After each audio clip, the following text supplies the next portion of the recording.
Tonight I'm going to be sharing quite a bit of personal information, not like, identifying stuff, but like things that have happened, not in a bad way, I guess, but just as examples. And that has me real nervous, but hopefully it'll be fine.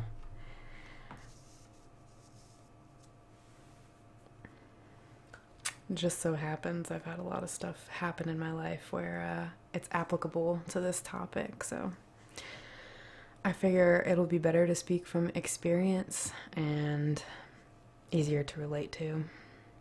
Yeah, I do actually, and I guess we can go ahead and get started. I won't waste anyone's time. So, hey, FamCam, what's going on? um, so, thank you guys for coming again. As always, I appreciate it, and I'm really excited to get started on this topic because it's been super prevalent in my life lately. I also just think that it's really prevalent in our culture right now, so hopefully you will learn something or be intrigued in some way. Um, what up, Chris? How you doing? Now we got 3 Chris's in the house, just crushing the Chris game. That's okay. Thanks for stopping by and saying hey anyway. That's what's up. Appreciate the support. So I did want to just wrap up a teeny bit from the end of last stream. I got a little thrown off because we had some unexpected guests at the end, and I didn't want to like leave things just sort of hanging, like you're a winner or you're a loser, and like deal with it. I was going to sort of try to put the emphasis on other things that we can do, like instead of focusing on material status, making things more about personal accomplishments and things that we do with our hands and like working with the earth and nature and animals and being a good person and things that we really do think should define what makes a winner or a loser. Not that we should see the world that way, but just if we're going to, judge people, which is natural, we should focus on trying to judge them and ourselves on things that actually matter. Like qualitatively, I guess, rather than focusing on numbers and finances.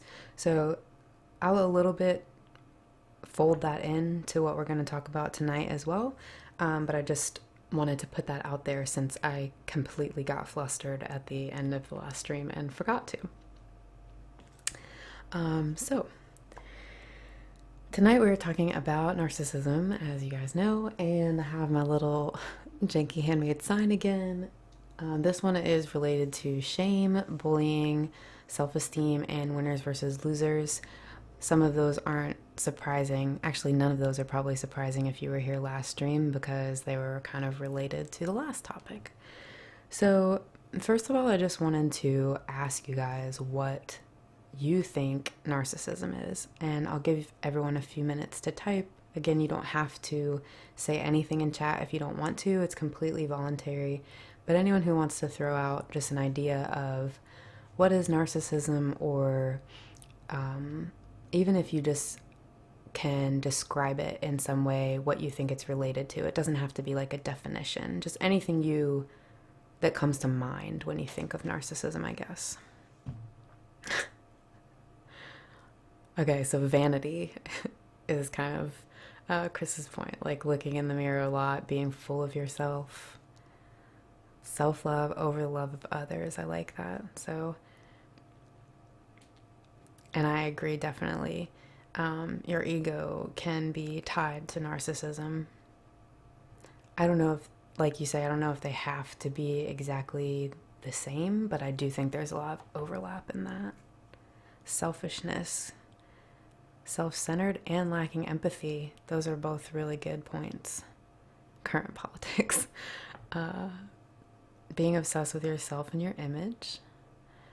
Yeah, so I think all of these things are definitely true. Lacking empathy is a big one that is going to fold into today's discussion for sure, because a lot of the people who are what are called like extreme narcissists, they really do not have the capability to feel empathy for others, which causes a lot of the problems that we have. And yes, you're 1,000% correct. We are going to talk about relationships. We're going to talk about the seductive narcissist, and we're also going to talk about a bunch of other different styles of narcissists who affect friendships, familial relationships, and relationships of love. Hey, how's it going? That's a really good one too. Someone obsessed with themselves to the point of being abusive. So we do see a range here. Oh yeah, cooties. We do see a range here of different ideas when it comes to narcissism. There's the surface level, like, I love myself. I think I'm the best. I like how I look, things like that. And then there's also like the underbelly of that, which is intense treatment of other people, cruel, seemingly cruel treatment of other people.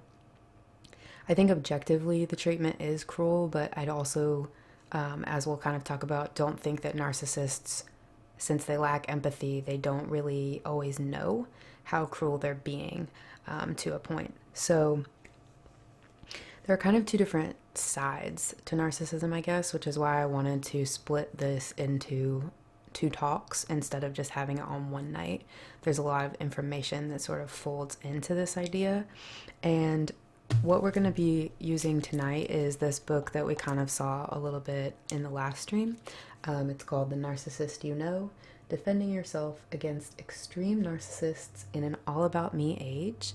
And again, this is by Joseph Burgo, who is a clinician, I guess. He's a doctor who currently practices therapy in Colorado, I believe. Good night, Carlos. Have a good night. Yeah, welcome to my TED Talk. So the truth of the matter is that we all kind of have narcissistic tendencies to a degree. And I'm not going to lie to you, as I was reading this book, there were certain pages where I saw myself in what he was saying, and it was really hard to swallow that and be like, okay, it's all right, you know, at least I'm learning about it, at least I can do something about it.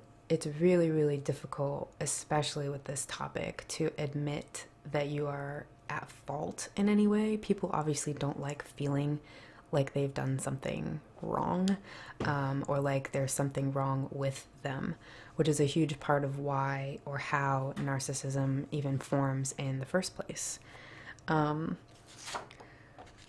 I just wanted to first make the distinction that just because people have narcissistic tendencies, like we all do, it doesn't make us bad people.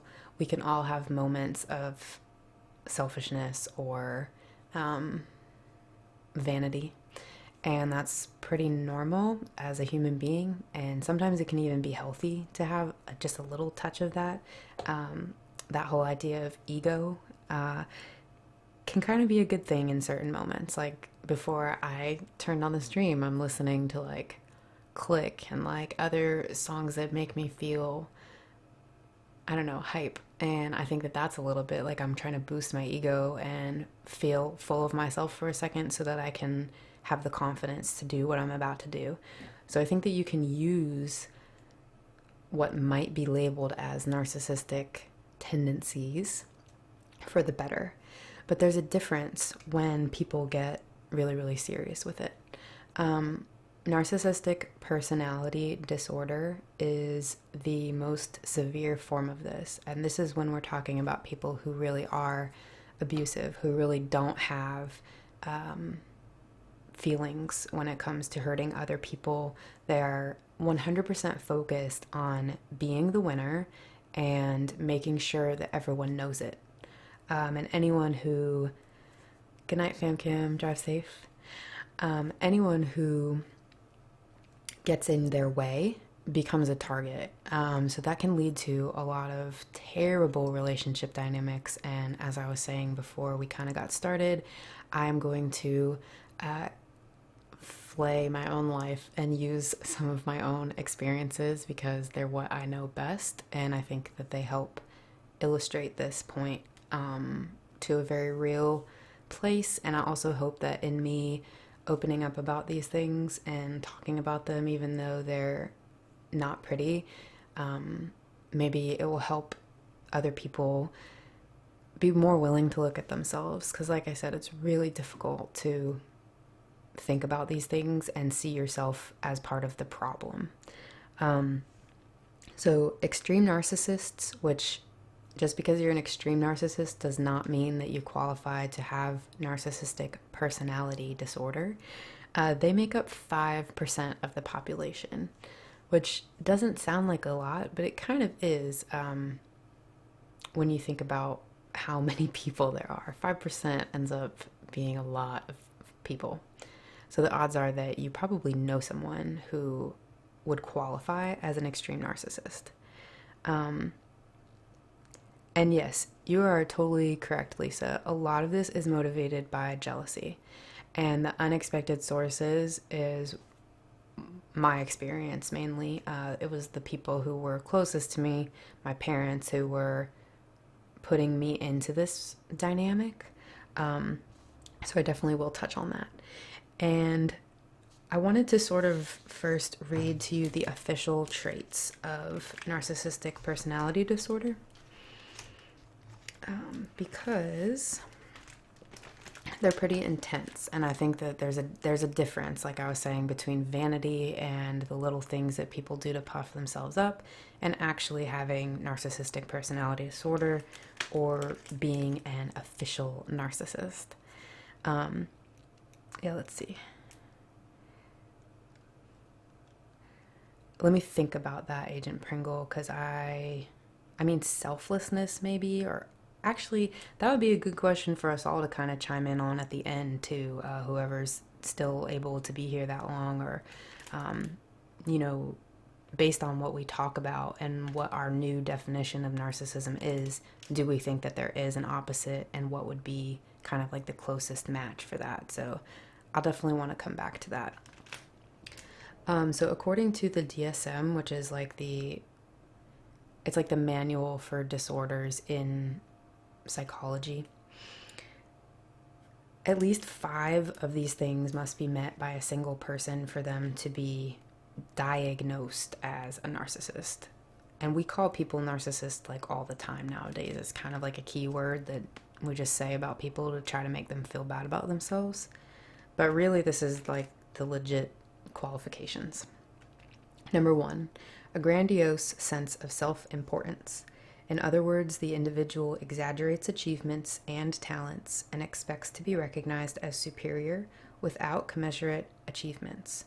So they think that they're above everyone, even if they don't have anything to back that up. Number 2, a preoccupation with fantasies of unlimited success, power, brilliance, beauty, or ideal love. And in this book, the author uses a lot of celebrities to help illustrate that point. Namely, like Madonna, Lance Armstrong, Tiger Woods, a lot of like people who we would almost kind of look up to for their accomplishments, and we think that they're great people, and then it turns out that they're maybe not as great or lovable as we thought.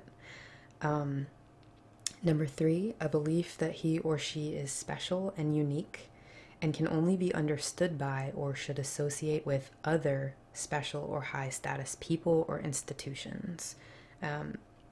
If you have met any WASPs in your life, you probably know someone who qualifies for this point at least.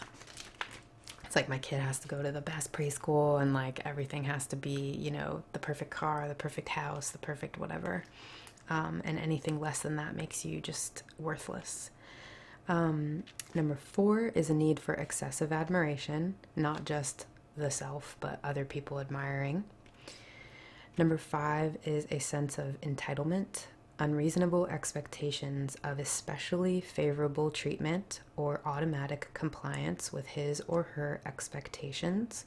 That one is my father to a T, as we will talk about. Number 6 interpersonally exploitative behavior, someone who takes advantage of others to achieve his or her own ends. 7, a lack of empathy, a person who is unwilling to recognize or identify with the feelings and needs of others.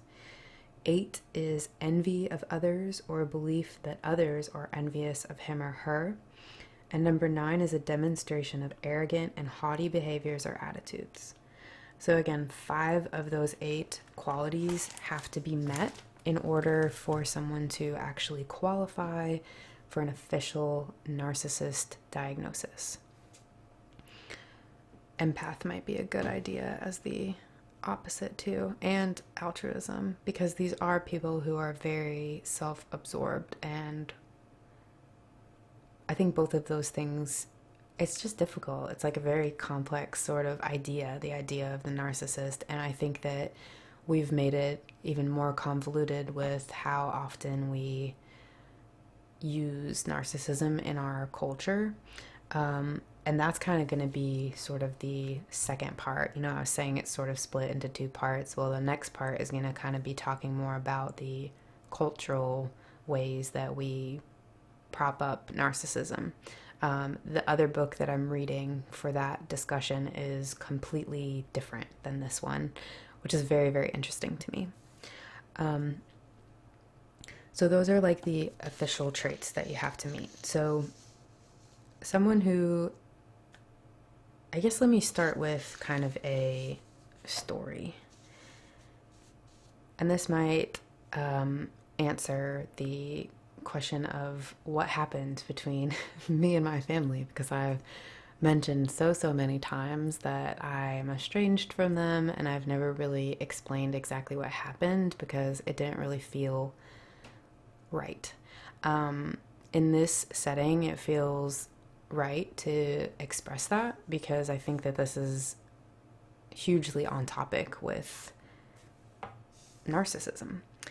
So essentially, the last time that I saw my family, I drove with Rich to where they live, which is about 2.5 hours away from where I live.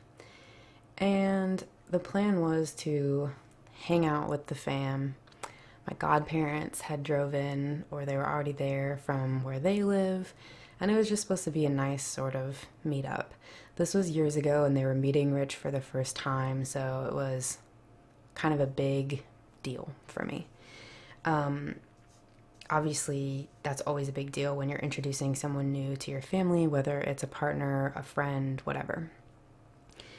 Anyhow, I had been in contact with my mother a few times before this was going to happen, and she kept asking me about what are we going to do for dinner. She was very concerned about dinner, and she didn't want to cook. And I was just like, okay, you don't have to cook. We can do something else.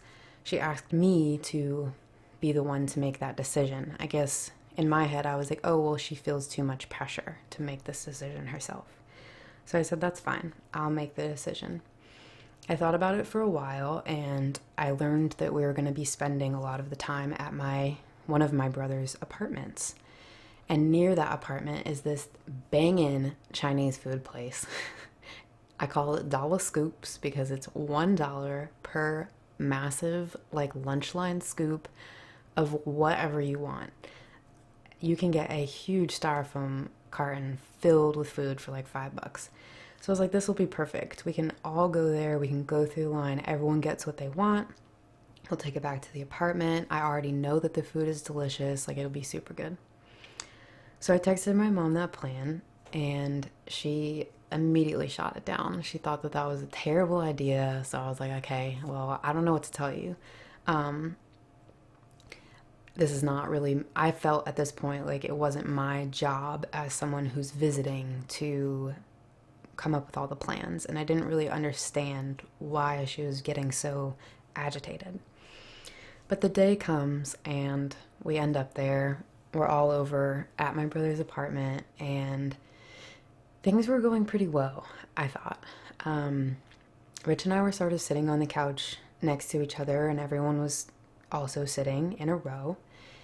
And the second that he got up to go look at something that my brother was trying to show him, my mom came and was like clinging to me, which if you were in chat last night or whatever, you know that my family is not like that. My mom is not very touchy-feely. So I thought it was really weird, very strange behavior. And you might be thinking of some strange behaviors in your life too that you couldn't really explain. Maybe this will help. So she's being really clingy with me, and I was just thinking like, man, this is so strange. She sat exactly where Rich had been sitting. So I was like, okay, whatever, this is weird, but I'll deal with it. I thought maybe she just missed me because it had been a long time since I had seen her. Anyway, we're chilling. Time comes for dinner. No one had a plan. So we're all trying to decide what to do, but there are like 10 people there. So it was very difficult for anyone to come up with a single decision. Everyone's very like picky, I guess. So we end up all going to different places to get stuff, and then we're going to go meet back up at my parents' house. But everyone got into a bad mood by this point. So by the time we end up back at my parents' house, tensions were a little bit high. But I still didn't really think anything of it, like, as I was just having a good time, and I was getting to see my brothers and my godparents and my parents and like my freshly new boyfriend at the time, and like it was just a huge deal, and I didn't have any reason to be upset. Until we're like in the kitchen and my mom just starts reaming me for this dinner not going well in front of everyone, publicly humiliating me, and then has the nerve or the audacity or whatever to say that I should have come up with a plan, that this was my fault. And I was like, excuse me? Like, I did come up with a plan and you shot it down. And I said that out loud, which is a mistake if you're dealing with someone who has low self-esteem and narcissism. When you call them out in front of other people, it makes them want to attack you. And that is exactly what happened. My mom, it is victim blaming. So my mom, out of nowhere, just started screaming at me in a way that she hadn't since I was like a little kid. And I was just so taken aback. Like, I thought this was going to be like one of the happiest days and everything was going to be great. And then I'm getting like publicly in front of everyone who matters to me humiliated for not, for some reason, picking the dinner. So I'm like, this is ridiculous. I was like, I'm leaving. I'm not going to sit here and deal with this, because a long time ago in therapy, I learned that I can set my own boundaries. And all I could manage to say was, you can't talk to me like that, which sounds like such a childish response, but I was just so flabbergasted that this was even happening. I didn't really have time to process it. It was not just about the dinner, which I didn't know for a really long time. My mother, I guess, just felt embarrassed for herself, because she's always been sort of like the matriarch, the host, and she has that very 50s mentality of like, I'm the woman of the house and I'm supposed to make the food and make everything perfect for everyone. And I think that instead of assuming those responsibilities on this particular night, it was just too much for her. And so she wanted to shove those responsibilities onto me and say, I'm not the problem, you're the problem. You should have handled this, because she just couldn't deal with it. Now, this might not seem like enough of a reason to estrange yourself from your family, and I agree. This was the millionth time that something like this had happened to me, but I just never saw what was happening until after the fact. Like, until after this particular fight was the first time that I was like, that was not normal. Something's wrong. So I started thinking back on things that had happened in my life, in my relationship with my mom. And I agree. The advice of you can leave is huge. It's the most comforting thing, whether you're at a party you don't want to be at or you're at your family's house and they're making you uncomfortable. Being able to leave is always an option, and it's a lifesaver in situations like this, instead of you getting sucked into this toxic situation or relationship dynamic with whoever that person is. So I thought about it, and first I was thinking about the food. I was really fixated on, like, why was the dinner a problem? And I remembered back to times that my mom used to, like, ask me to cook for dinner, even though I was going over to her house. So I would be the one who would end up having to cook for the whole family. And I thought that that was, like, weird, but I also thought maybe she just wanted a break. I always would make excuses. And that's the one hard thing when the narcissist that you know is really close to you, is that you form this sort of codependent relationship with them, which is not a good thing. And if you were here last time or watched the rebroadcast, winners need a foil. So they need a loser. They need someone to push down. And I just happened to be that for my mom and never really put two and two together. She used to make comments.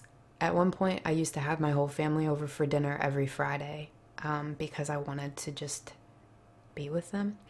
So I invited them to my apartment. I would cook these big meals. We would sit at my kitchen table, play board games, and my mom would always end the night by saying something, some little jab about, like, well, I don't understand why they all like your cooking so much, and all they do is complain about my cooking. And she would always make me feel bad, like I had done something wrong. She never complimented my food. If she did, it was always like, yeah, this is good, kind of just going along with what everyone else was saying. It wasn't genuine. And I never really understood why that bothered her, but I guess she felt jealous that it seemed like the boys enjoyed my cooking, and in her head, she feels like she's not a good cook and that everyone hates her food. Even though I've told her time and time again that I would, like, die for some of the meals that she makes. Never good enough. I mean, that's really always the theme, is you're never good enough for this person if you're dealing with a narcissist. Other little things that, like, I remembered, like, there was one point in time, absolutely, yeah, that's exactly what happened to me, Sarah. I was just like, you can't talk to me like that. And it hurts. It hurts when the people that you look up to, like, just take a crap on how you're feeling. No matter what it's about, it's the worst when it comes from someone you look up to. And for my entire life, there was no one I looked up to more than my mom. So, like, other things that I started to look back on were, like, there was one time that my dad and I, who have never gotten along, we've never really connected, we were finally getting along. We agreed on some moot point that really didn't matter. But that bothered my mom so much that she came up to me and she looks at my face and she goes, yeah, your eyebrows do that same thing that your dad's does. They're just kind of weird right here, and starts laughing. Okay, thank you. I appreciate that. When I was younger and I wanted to wear a two-piece bathing suit, she told me that my stomach looks like an inflated inner tube that you would use in the pool. Okay, thanks. I'm like 7 years old. She also told me that I would never attract anyone like a partner because of the way that I dressed. We were out at the mall and we were just getting lunch, and she was like, if you keep dressing like that, no one's ever going to want to be with you. Reducing me to my clothing and reducing my value as a person, just in one fell swoop. She also used to really hate on my natural hair and tell me that my hair is better when I put a lot of work into it, like straighten it, because her hair is not she processed it a lot, and so she doesn't have a lot left, and it's been like a huge problem for her, like her self-esteem. She feels bad about having not a whole lot of hair. And even though I've tried to help her through the process of like, girl, get a wig, like, let's fix you up, whatever, she still, instead of doing any of that, just hates on people with nice hair. So I'm like, okay, great.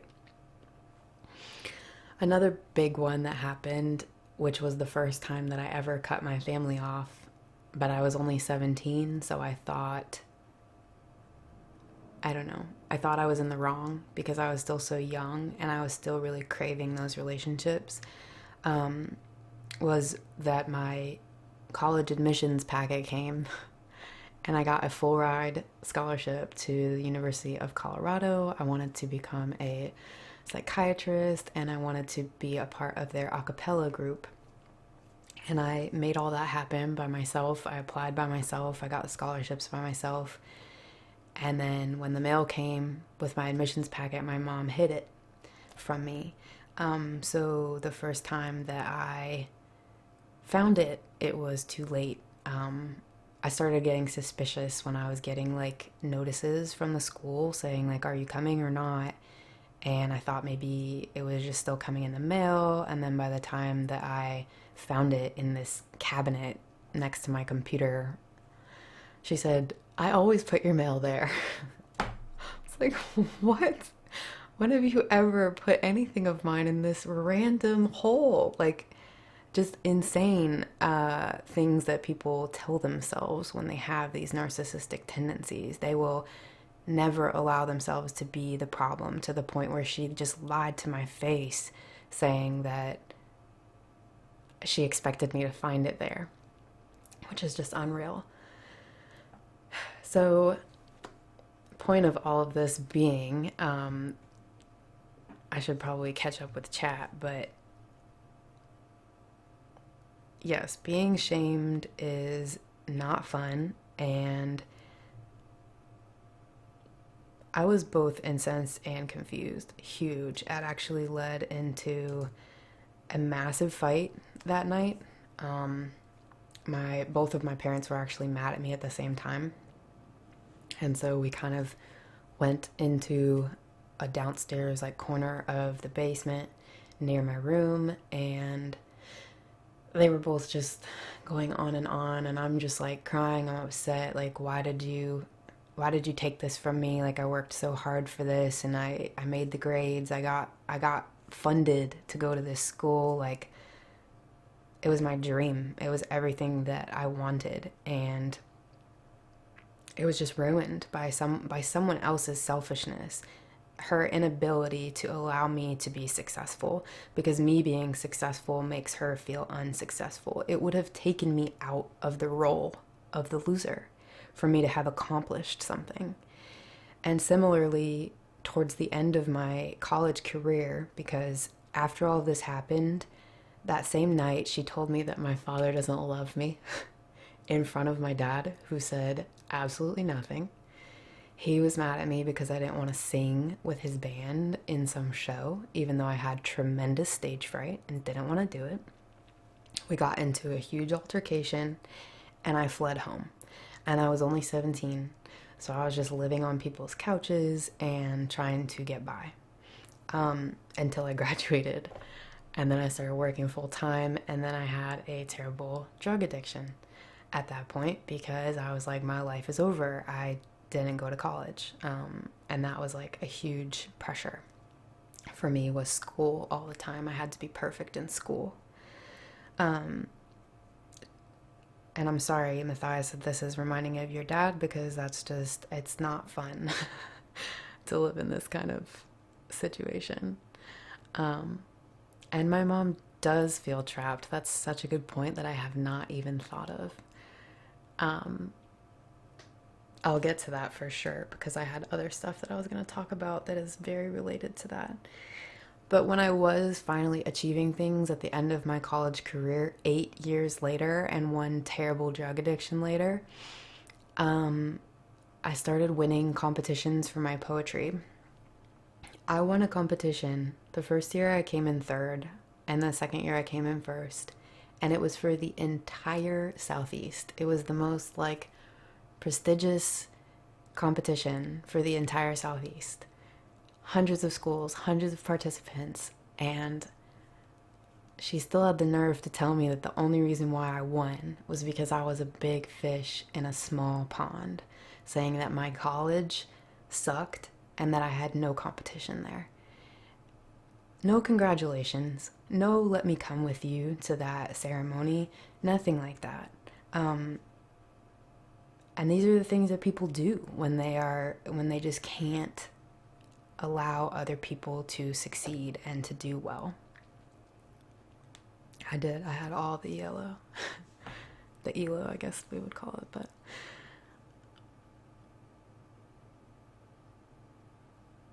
Lisa, that is like exactly. My mom would never talk to me about my friends. And when I did talk to her about them, she would constantly missay their names. If you know anyone who refuses to say your friend's or your partner's name correctly, there's a reason. They're insanely jealous, envious, or threatened by that person in some way. And that is what my mother would do. My ex-boyfriend, who I have no bad blood towards, we dated and lived together for 4 years. And the whole time, every single time my mom would be in our vicinity or just talking to me about him, she would make fun of his teeth and certain parts of his personality, knowing that this is the person who is caring for me, who is living with me, who is like my best friend at the time, like knowing how much this person means to me. All she could do was bash on him because I was in Virginia. I was not, under my mom's thumb anymore. And I guess that bothered her so much that instead of supporting me and making me feel like I was in a good relationship, she tried to make me feel like it wasn't good enough. Nothing is ever good enough. My soulmate / best friend who passed away a few years ago, she never asked me or tried to console me. Like, I had lost the person who meant more to me than anything in my life, and she didn't say anything. She didn't try to check in and see how am I doing. And then meanwhile, my soulmate's mom, when I saw her at the funeral, all she said to me was, "I thought you were going to be my daughter someday," and hugged me and cried because she knew, because she listened, she knew. She listened to us. She listened to Matt. She listened to me. And that's what a parent should do. That's what a friend should do. That's what your cousins should do. People should be willing to give your relationships respect. My only female friend that I have, that I've had since high school, has never been good enough for my mom because she's of a low income. She's always been in the same town, but she's my favorite person that I've ever met in person. She's the only girl who I've bonded with so closely, and still my mom's not happy for that. She's not thrilled that these people love her daughter. It's not there's no appreciation for the people who actually make me feel good in my life. She can only just knock them down farther and farther because she sees them as taking away from my role in her life, I guess, which sucks.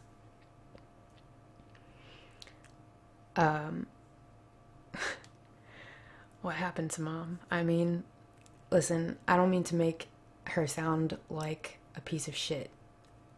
I to this day, I love my mom. Who doesn't try to love their, I think, well, as we'll talk about, you are born loving your parents. And maybe this is a good part to bring up right now as well. Two things that I found were very, very interesting in this book this is the first one. According to British psychoanalyst D.W. Winnicott, humans are born into this world with an innate blueprint for normality, a set of built-in expectations for how caretakers will respond to our physical and emotional needs. In order to help us grow and feel good about ourselves, parents don't have to be perfect. just good enough, in Winnicott's words. They need to be fairly well attuned to our needs and able to empathize closely with our emotional experience. Through their praise and attention, parents make us feel that we are understood, admired, and loved, thus laying the foundation for our healthy self-esteem. So when the environment diverges dramatically from that blueprint from normality, or when parents are negligent and or can't empathize, the growing child senses that something is very wrong in her world. On a deep intuitive level, she knows that her own development has gone awry. As a result, she may come to feel that she is deformed or ugly or inferior to other people. And that is what this author calls core shame. Another very interesting thing that ties with this is the still face experiment, which you can look up on YouTube if you're interested. But if you don't like hearing crying babies, maybe put the volume on mute.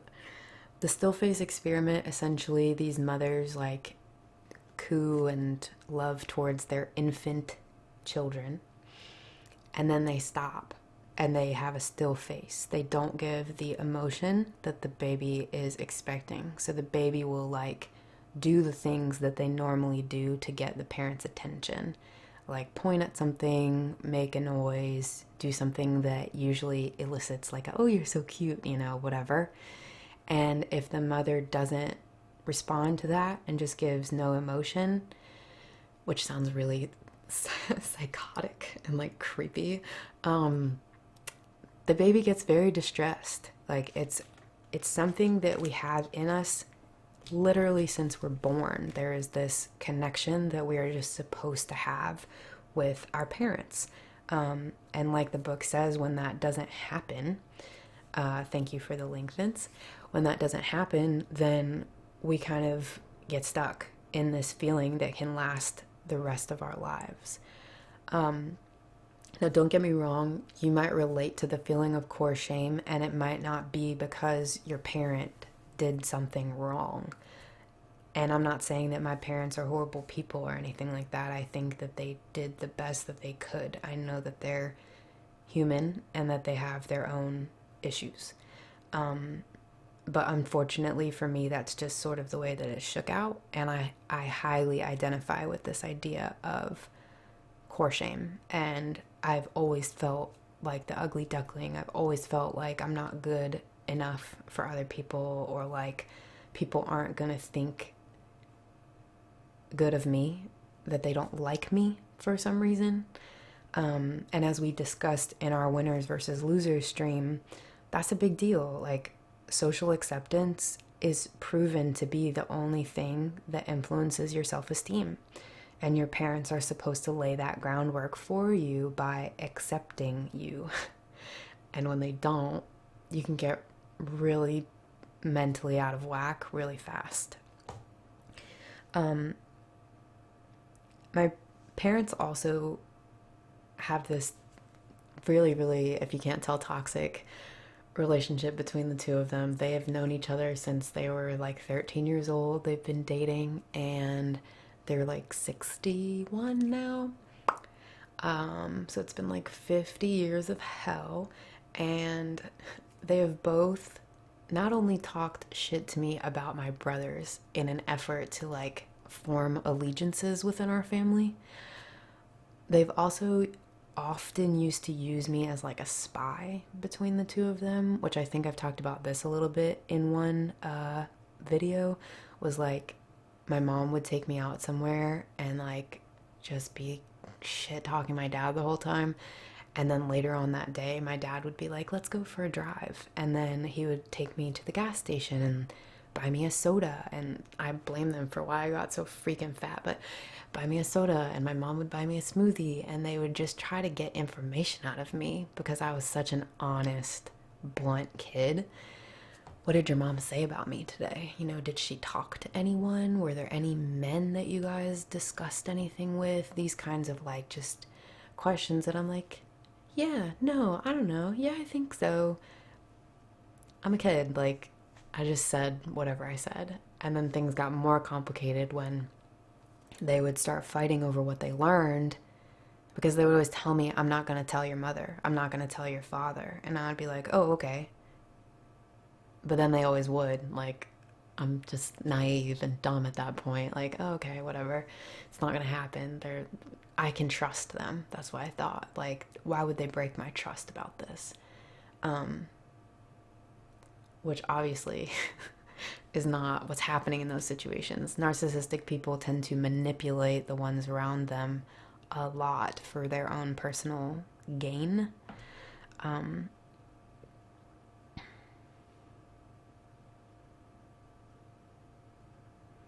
in terms of like, I mean, I've always taken things very literally, but I don't know if you want to elaborate on what thing you're talking about, because I want to make sure I know exactly what you mean. I'm not sure I understand the question totally. Sarah, I just saw your comment too. So let's talk about you. What do you think about me? That is definitely kind of the way that it went. Um, and yeah, you're right. I hadn't thought about that either, but they probably did. Well, actually, I know that this happened one time. My family was talking about like what's going to happen with certain family valuables in the future. And my mom really didn't like that my dad and I agreed on how that should be handled. So she went out of her way when we were in the hallway. Like, I went to the bathroom, and as I was coming back, she cornered me there and was like, I wasn't going to tell you this, but, that medical packet that you submitted for your disability information? Well, your father opened it and read all of it. And it was like super sensitive information in there that I wouldn't have talked to either one of them about. So she knew that that was really going to bother me. And I got so mad. And then she was like, you better not tell him though, because if you tell him, he's going to be so mad at me, and like made me worried about the consequences for her safety, because both of my parents allegedly hit each other. I mean, I know that they do because they've told me that they do, but I also haven't like witnessed it with my own eyes much. Not like a punch or anything, because they always like squirrel away into their room or bathroom when they're fighting like that. At least they're keeping the kids out of line of view. Um, so she told me that, and later on I ended up having the balls to confront my dad about it. And he told me a completely different story, and I actually believed him, which is part of the reason why I was like, wow, my mom's been playing me this whole time. Because he was really upset. My father is a physician, and I guess he takes HIPAA, the Privacy Act here, really seriously, allegedly. But he was like white-faced. I'd never seen him look so upset about something, which is why I believed him this one time when I told him that mom said you looked through all my paperwork. He turns around and tells me like, no, she brought that to me. Okay, dope. That's cool. So yes, that does happen, where they give you false information and set you up for something, and then like ram you into a corner and say, but don't tell. And so you never kind of know, because they're going off of your own good faith in that relationship. And no, my parents, if I'm understanding you right, High Top, they really did shit talk my brothers. Like, my mom used to call my youngest brother stupid all the time, even though he's really bright. I truly believe, my older brother's a different story that actually fits into another part of this discussion later, but I truly believe that the reason why I haven't heard from my two younger brothers in the last 2 years, not even happy birthday, not even Merry Christmas, not even anything, is because my parents are likely manipulating them and telling them things about me to make me the problem in all of this, rather than admitting that they might have something to do with it.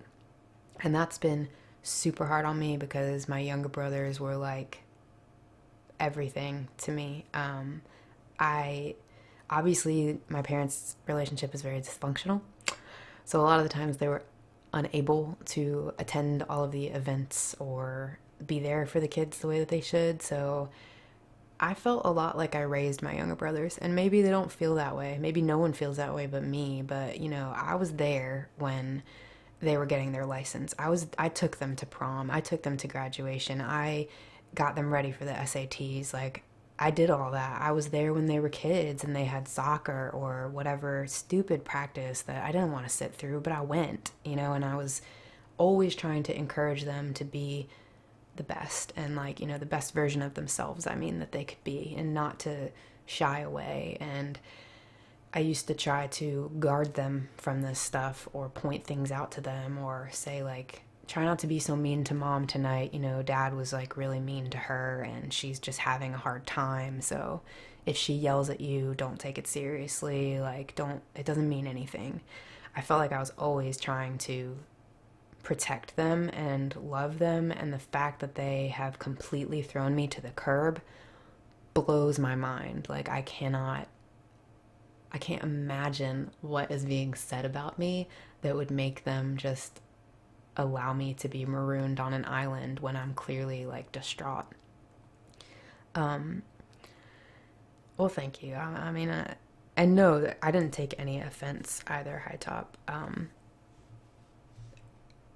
I'm happy to hear too what you have to say. I think that everyone's experience is valid, and as I'm here like ranting about my own life for so long, you guys are more than welcome to say anything that you think. I'm saying all of this not to be narcissistic and talk about myself, but because I would never have seen these things coming.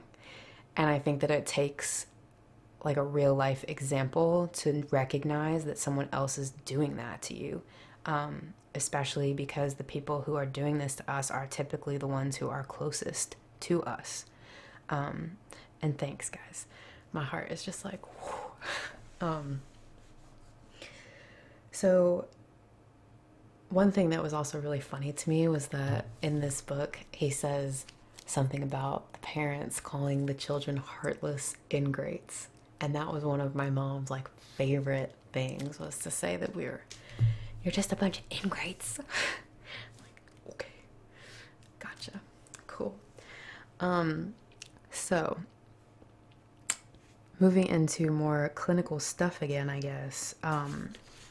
So as we can see from my horror stories, which I didn't want to go on and on and on, but these are just like a few examples of a lifetime of examples of just being treated like garbage and not really understanding why. I just always I really did believe that I was a problem. I thought that I was very unlovable and that my accomplishments really didn't mean anything. That I was just, you know, in the right place at the right time, and I got lucky whenever things went well for me. And I think that's a lot of the reason why now I don't have any confidence when it comes to the things that, like, even if people tell me over and over, like, oh, you know, you look really good in that dress, or like, I like your singing voice, or, you know, whatever the thing is, I'm just always like, okay. You know, like I can't really totally, I try to take it seriously, but it's really hard to believe a compliment when every single one you've gotten throughout your life has been backhanded or just a manipulation to get you to feel feel the way that they want you to feel. I mean, it really is. My mom's voice I'm really starting to shut it out. And it wasn't until I estranged myself from my family and got that distance from her that I was able to like realize that every bad thing I think about myself is something that my mom said about me. Like every time I look at myself in the mirror and I'm like, you're fat, you're ugly, you have, you know, these veins, your eyebrows are messed up, your, you know, makeup sucks, your hair sucks, like everything that I sit there and think negative about myself, it's my mom who is saying that to me in my head. So I'm starting to try to break away from that. but it's like a very long process. Yeah. He loves heartless ingrates. um, Welcome. Yeah, so on the other hand of this, I guess, so we talk about like shifting blame onto other people. And I think that this is a lot of the reason why people really respect when someone admits that they screwed up. I used to always wonder, like, why is this such a big deal? Like at work or at school, if someone made a mistake, I always thought that it was strange that they would just put that person in the spotlight. And like, to me, it seemed like, why do you want them to admit that they made a mistake? It was a mistake. Like, can't we just go easy on them? But I think the reason why people really like it when you admit your mistakes is because it's like human, and it just kind of proves that you're not sitting there thinking that you're untouchable. And for some reason, that really bothers people. So I, for one, as soon as I learned that, like as soon as I saw other people admitting their mistakes and being rewarded for it, I started doing it even though I didn't know why it was a good thing. Even though it made me really, really embarrassed, I became the first person to be like, I screwed that up. That was my bad. Like, you know, I hit that bloodlust. I stepped on that trap. I dropped that ice cream, whatever, and just like own it. And be cool with the fact that, yeah, I did that. Like, you know, it was a mistake. It was an accident. Um, yeah. It's okay though. It's all right. You know, I'm learning to move forward, and obviously, I'm forming a new circle of people who actually have hearts and conscience. Um, but in, I agree though. I get very, very, very embarrassed when I make a mistake for this reason, because I'm used to being just like absolutely reamed when I do something wrong.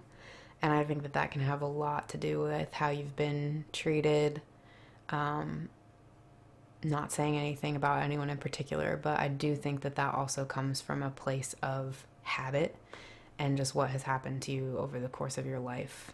Um, Aside from just like being shy. So, one of the other things I wanted to talk about, since I don't want this to just be like everyone else sucks and I don't suck, as I'm saying, sometimes I do suck. I'm learning just like everyone else. We're all learning, and we all fall into bad habits, especially when we're surrounded by other people who have bad habits and pull us into those dynamics. So, one of the things that I think is really important to talk about is the principle of attribution. I can never say that word right. But principle of false attribution is this concept that I feel bad and someone must be making me feel that way. The thing about shame is that it comes from the inside. And I think for a narcissist, it's really hard to look at that and admit that and be like, yeah, it's coming from within me. The problem that I feel is within me. But I also think that this is something on like a day-to-day basis that we all feel. There are times when I get really mad about something and I really think that it's like someone else's fault. Like, oh, well, if you hadn't said that thing to me, then I wouldn't be feeling this way, and how dare you? But then when I look back on what was said, I'm like, is this really a big deal to me? Do I even really care? And 9 times out of 10, like, I don't.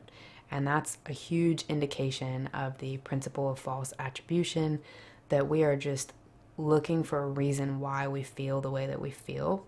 And instead of imagining that maybe it's something complex that lives within inside us, we just blame whoever is around us or whatever situation we're in. Like, you know, oh, I missed the bus, or I fell down the stairs or whatever, and we kick the banister. It's the banister's fault. It's whatever's fault. And typically you end up kind of feeling, or most people, maybe not a narcissist, but most rational people end up feeling bad after those moments.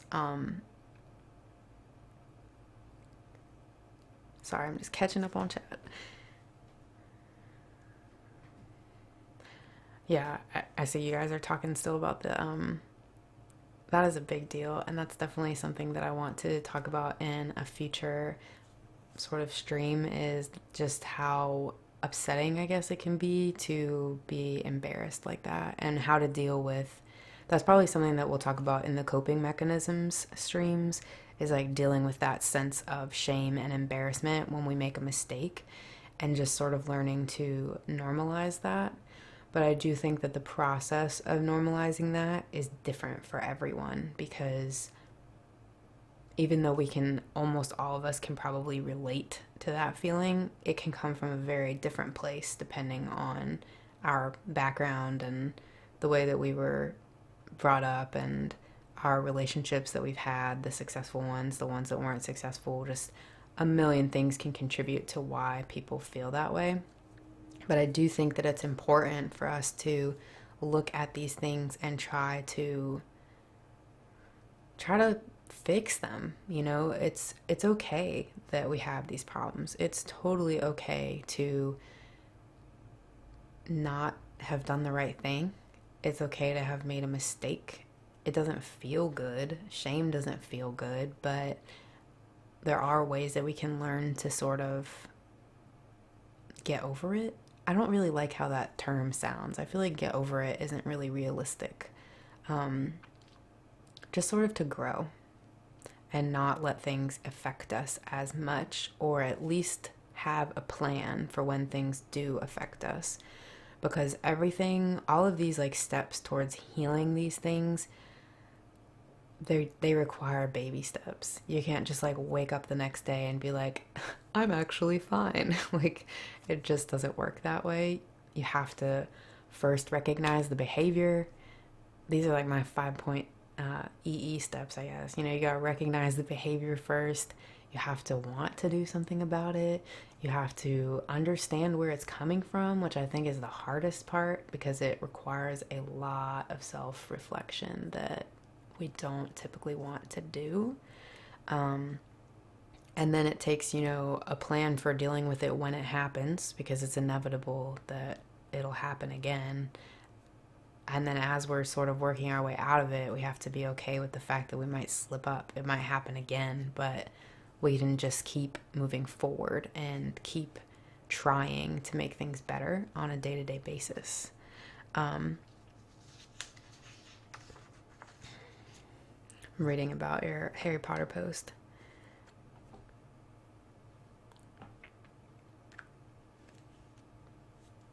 Oh, I hate public speaking so much, which is why the streaming is so hard for me. And that's definitely another coping mechanism that is a little easier on the general public, is like laughing or self-deprecating. It's a lot harder on yourself. Maybe not harder, but equally as hard, I guess, because you're still damaging your own sense of self-worth in order to diffuse the tension. But it is something that's guaranteed to make you more likable than blowing up on someone or blaming other people and making other people feel like crap. Then you just look like an asshole, because you kind of are. So shame can make us point to all sorts of different problems, and I think the ones that we don't want to look at are typically the ones that we need to look at the most. So each of you, my, I guess, goal for you this week, or until next stream or whatever, is to think, maybe not dive deep into it, because I don't want anyone to spiral, but just like brush past the thoughts that you always avoid, the ones that really bother you on some deep level and make you want to just be like, I have nothing to do with that. I don't relate to that. That's not a part of me. And just like write it down or something, or make a note in your phone, make a mental note if you really can't even write it down, to just like what that is. I would highly encourage people to eventually look into those things, but I know that it takes time to be okay with that. And it can make you spiral. It can change the dynamics in your life, which is very scary for a lot of people, myself included. I think it's kind of scary for everyone, unless it's changing for the better, and it will eventually change for the better if you eventually go there. Yeah, homework. Not really, though. Sorry, the suggestion is just the things in your mind that bring you shame. And I'm not talking about like specific incidents like, oh, I called someone a bad word in third grade. Like, if that's your thing, then fine. That's, that is your thing. But I would like for people to think, why did I do that? Because that's the real source of that shame. So I just think that it's a good idea for people to note on some level what those triggers are on an individual basis. And like for me, the most comfortable thing is to go to the library and check out books related to those things to learn more about them. For some people, you might want to look stuff up on the internet. If you don't want it in your browser history and you don't want it on your library card, buy it on Amazon and write a gift note. Pretend that it's a gift for someone.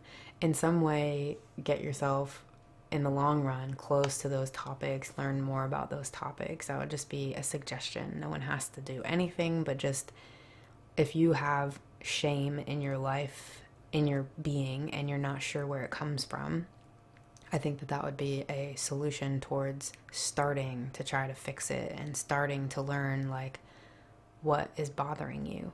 And your life just settles down when you learn. Like you feel more competent, I guess, and more ready for what could happen next when you settle that shame and be able to look at it.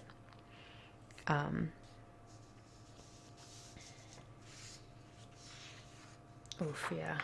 I used to do that too. I would be like, I'll write the whole project if you guys speak. Unfortunately, in college, everyone had to speak, but then I just wrote everything about World of Warcraft, as I told you guys. So, there was also here, let me see. Purple one. So here are this author came up with 5 categories of areas of concern, and think about these things for people you know, but also for yourself. If you have a check mark next to more than one item in several groups, that's the way to say that you're dealing with an extreme narcissist. But as I said, a lot of us have these same shame-related tendencies, which, if I didn't say this very, very clearly by this point, narcissists are like dealing with the most shame out of anyone that we know. They're running and hiding from this shame, either consciously, unconsciously, or both, every day of their lives. They are never comfortable in their skin, even if they seem very comfortable or very authoritative. These people have more shame than anyone else, but we can all kind of relate to it in some ways. There's not, but I can type this out at some point. It's just kind of a lot, so I didn't know what to do. Also, I didn't know if it's like plagiarism or not, but yeah, I can write it out. So these are just the different categories. The first one is empathy and emotions. So the different points are: feels uncomfortable with his or her emotional life, lacks interest in you and your feelings, criticizes you for feeling too much or for overreacting. Oh my God, I got that so much growing up. Just like, your feelings don't matter. You're intense. You're a drama queen. You're a brat. Have you guys heard that before? It's the worst. When angry or upset, they often deny feeling that way. They feel envious or imagine other people to be envious of him or her. Like, so thinking that other people are jealous of them. Probably because they're always paranoid because they're jealous of other people. goes on the attack when hurt or frustrated and explodes with rage. I think that's exactly what happened with my mom. Lacks insight into the way his or her behavior affects others. The second one is self-image and social comparison. So they may be preoccupied with the way he or she is viewed by others. Arrogant, vain, and haughty, exaggerates accomplishments, makes obvious plays for attention or admiration. Hyper competitive and ambitious. Both of my parents are so competitive, but they both claim that neither of them are, and they also accuse the other one of being competitive. Jesus. Easily slighted, tends to misinterpret innocent remarks as put-downs. That's a huge one, by the way, and that's one that I saw myself in that I really didn't like how it felt. I have often done this mainly in romantic relationships, because that's the people who I get closest to and who I'm around a lot. But there can be moments where someone says something and they really don't mean it that way, but I just automatically internalize it as like a slight, some sort of criticism to myself. And I never would have imagined that as like a narcissistic behavior, but I understand now how it kind of is, because I'm so worried that they're shaming me that I just jump down their throat, and I'm like, why did you say that about me, without really understanding what they were even trying to say. 9 times out of 10, I'm totally wrong. It's just like, I'm so worried about, I guess, just about feeling embarrassed and ashamed. Like, I don't like how it has felt to be bullied. I don't like how it's felt to be made to feel so small and worthless all the time. So I always assume everyone thinks that about me. And both of my parents do this too. You know, you say something and you mean it in a nice way, but instead they're just like, oh, so you mean this, you know, like, oh, you're saying this. Like, no, I'm not saying that. I'm literally saying something else. I think we probably all either relate to that and or know someone who does that. And actually, sorry, one more thing. Self-deprecation has become like so mainstream. People think it's really, really funny, and it's so damaging. Like, I even make jokes about it and stuff because it's like kind of uncomfortable, and also it's just really in, like, being like, oh, my life sucks, I suck, everything sucks. There are thousands of memes and tweets about how like grim everything is, and it's just it's getting to the point where I'm annoyed by it, because now I recognize it as super unhealthy. But at the same time, I do it. I've done it for so long myself that I don't hope that anyone takes like offense to me saying that, if they recognize that in themselves too. It's not like that. It's not judgment. It's just, it makes me sad, I guess, for our culture, and for especially for the kids who are coming next, like people who are maybe 10 years younger than I am. That's all they kind of know is this, like, I don't know if the word is satire, like a satirical kind of view, but very, it's all on social media. Exactly. It's like, I suck, ha ha ha. Isn't that funny? Aren't I so edgy because I can admit that I suck? People do that with everything, and it's one thing to be able to laugh at yourself, but this is not that. This is not like slipping and falling and then cracking up.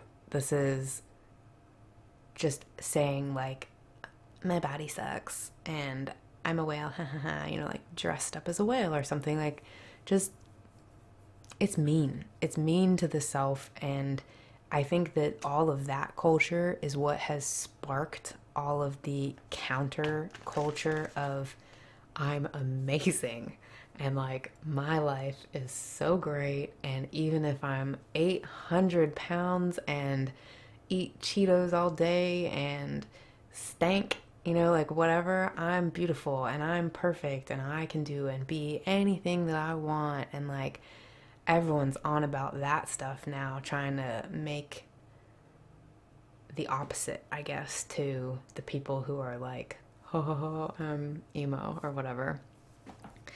It is a chicken and the egg kind of situation, and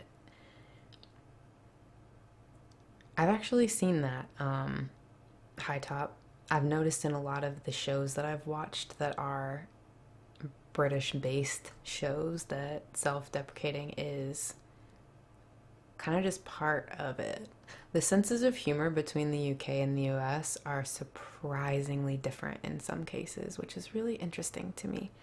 Um, and I agree, Chris, it's really, really obnoxious. Any sort of extreme view, it doesn't matter which end of the spectrum it's on, it's unhealthy no matter which side you're on. And I think people really don't get that. Everyone's all about this like positivity movement, and it's just as unhealthy as sitting there saying that you suck at everything. The whole point of all of this is that there needs to be a happy medium.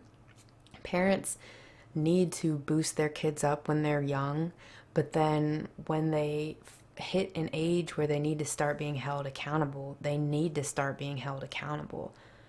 There's this huge sense of entitlement among people now that I think is 100% a result of this narcissistic culture. Parents or kids becoming parents have these babies and they think, I don't want to do to this kid what my parents did to me. So instead, I'm going to do the exact opposite.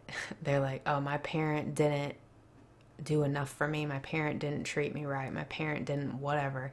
So I'm going to spoil the hell out of my kid, and I'm going to dress them up in shirts that say I'm amazing and take a million pictures and put them all over Facebook, even though I know there's pedophiles lurking out there. Like, they completely lose sight of reality, and everything just becomes about like making their baby the shit, which is another form of narcissism, like living through your children.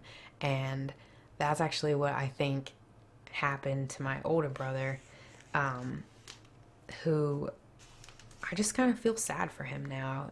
He and I also had a weird, tumultuous sort of relationship. When we were really little, I was obsessed with him. He was my older brother by 2 years. I looked up to him. I thought the world of him. I wanted to do everything he was doing, go everywhere he was going. Every time someone would give me something, I would always say that I needed one for Lukey. You know, everything was just always me and Luke, me and Luke. We were like at the hip. And then when he got to the point where it wasn't cool to be around me anymore, and he wanted to be with his guy friends, and like, you know, little sister was just annoying. Obviously, he didn't know how to handle that. My parents didn't intervene, and he just kind of became like a bully. His friends would come over and they would go outside and tell me I couldn't come. They would make like 800 snowballs, and then they would invite me outside and chuck them all at my head, or take me downstairs into the basement and throw basketballs at me, or like just shitty stuff. They're just like, you know, not only does it hurt physically when people are throwing literal rocks and snowballs and basketballs and baseballs at you, it also hurts emotionally to have these kids who you look up to, who are older than you, laughing at you in a crowd. Like, what is more humiliating than that, you know? I do think narcissism by proxy is kind of what happened, I guess. Yeah. Yeah, I agree with all of that. The helicopter parenting and the social media becoming just like such a huge problem. But Luke, anyway, continued his dislike of me, I guess, for a really long time. He has told me multiple times that he just doesn't like me as a person. Not that he doesn't like me, but he just feels like we don't jive. Like that, if he has said to me that if we weren't siblings, that he would have nothing to do with me. I'm like, okay, which that sucks, because when you look up to somebody and you like them and then they don't like you, it's like I said, just really hurtful. But I also just kind of feel really bad for him at this point, and I have made the decision that I don't really want him in my life. Not just because of the way that he's bullied me and the way that he's talked to me, but the last time that I saw him actually, again, I didn't even realize this trend, but I was bringing Rich to meet him.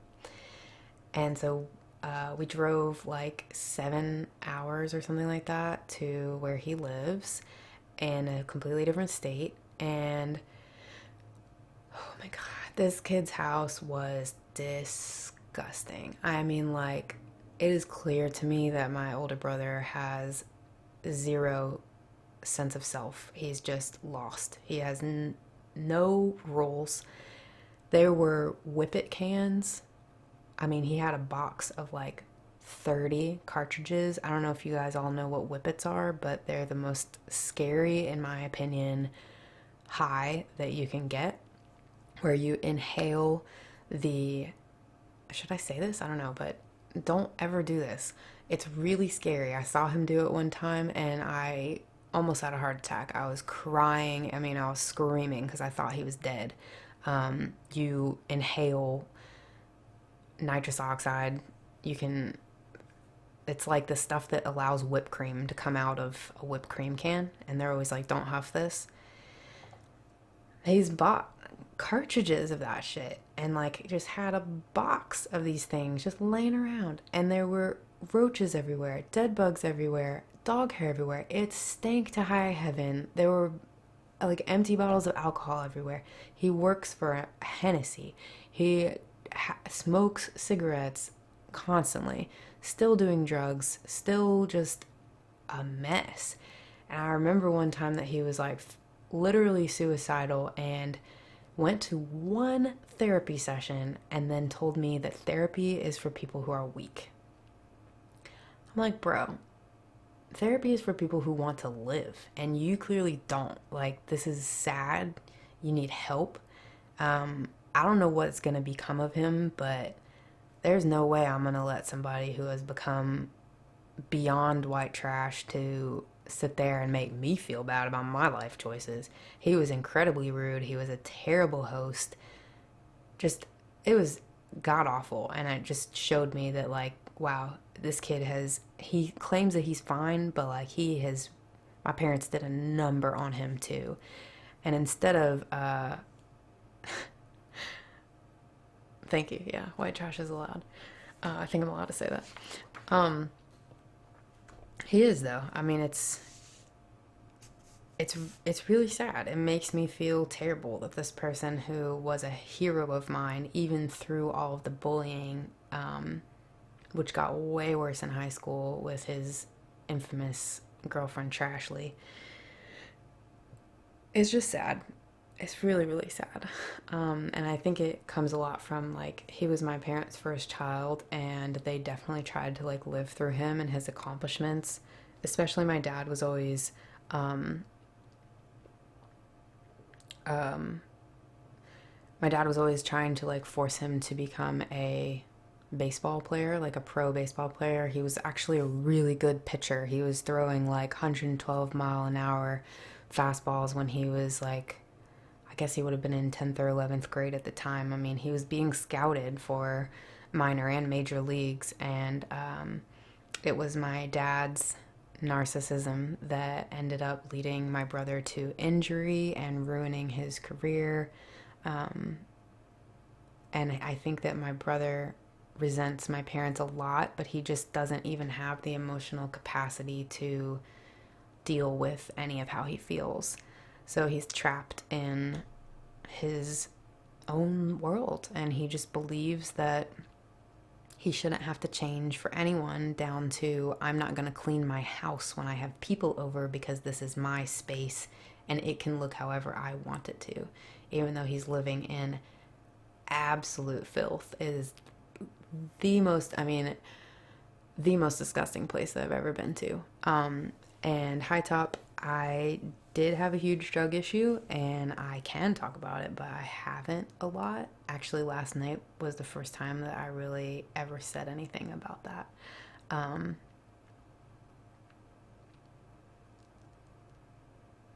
It was further than that. I did pop a lot of pills in high school, but it was after high school that things got like serious. And it was pretty much just whatever was available at that point. So if you can think of it, I've probably done it. Um, yeah, and I also smoked like a lot of cigarettes. I was smoking 2 packs of Newport 100s a day, which is essentially chain smoking all day long. Like, I would have a cigarette in bed when I woke up and in bed before I went to sleep. Often falling asleep with a lit cigarette in my hands. It's amazing I didn't kill myself, honestly, by accident. Like, either way, but definitely by accident. It's amazing that didn't happen. So I'm glad to be out and on the other side of that. But it's super sad to see that my brother, who kind of got into that around the same time that I did, he was actually the one who introduced me to pretty much everything I ever did. He's still living that lifestyle, and it's been, I can't do math, but I graduated in 2008. So from 2008 till now.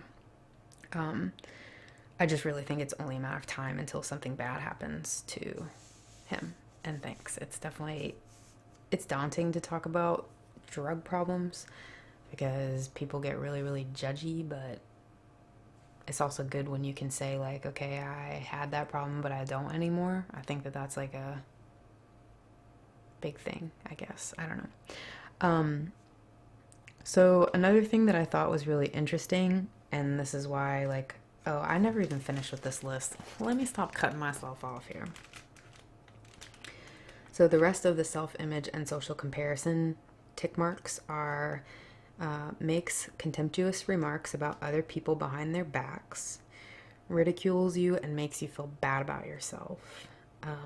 For the impulsivity category, there is lacks self-control and spends beyond his or her means, overeats, drinks too much, or abuses drugs, tends to be a workaholic, initiates grand projects but can't follow through, falls quickly in and out of idealized romantic love, makes important life decisions with little forethought, is unfaithful in marriage or committed relationships.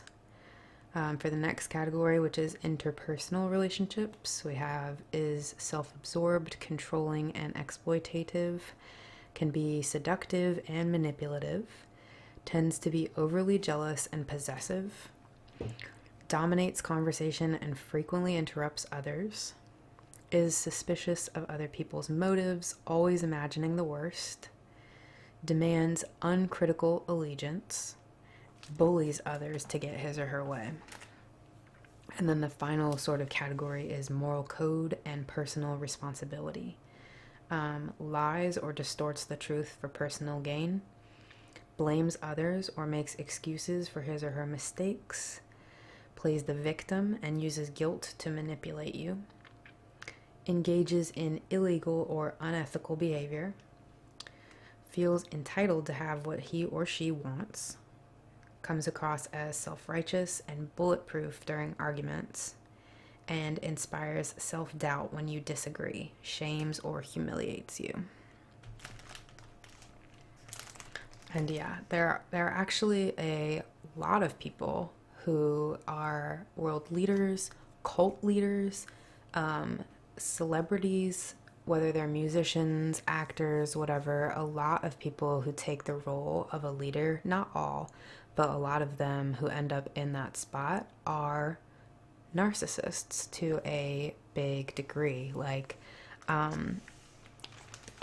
one of the different sort of types of a narcissist is the kind of person who reminds me a lot of Kanye West and like Steve Jobs. And this is called the grandiose narcissist. And these are the kind of people who they're really charismatic and they're also very sure of themselves.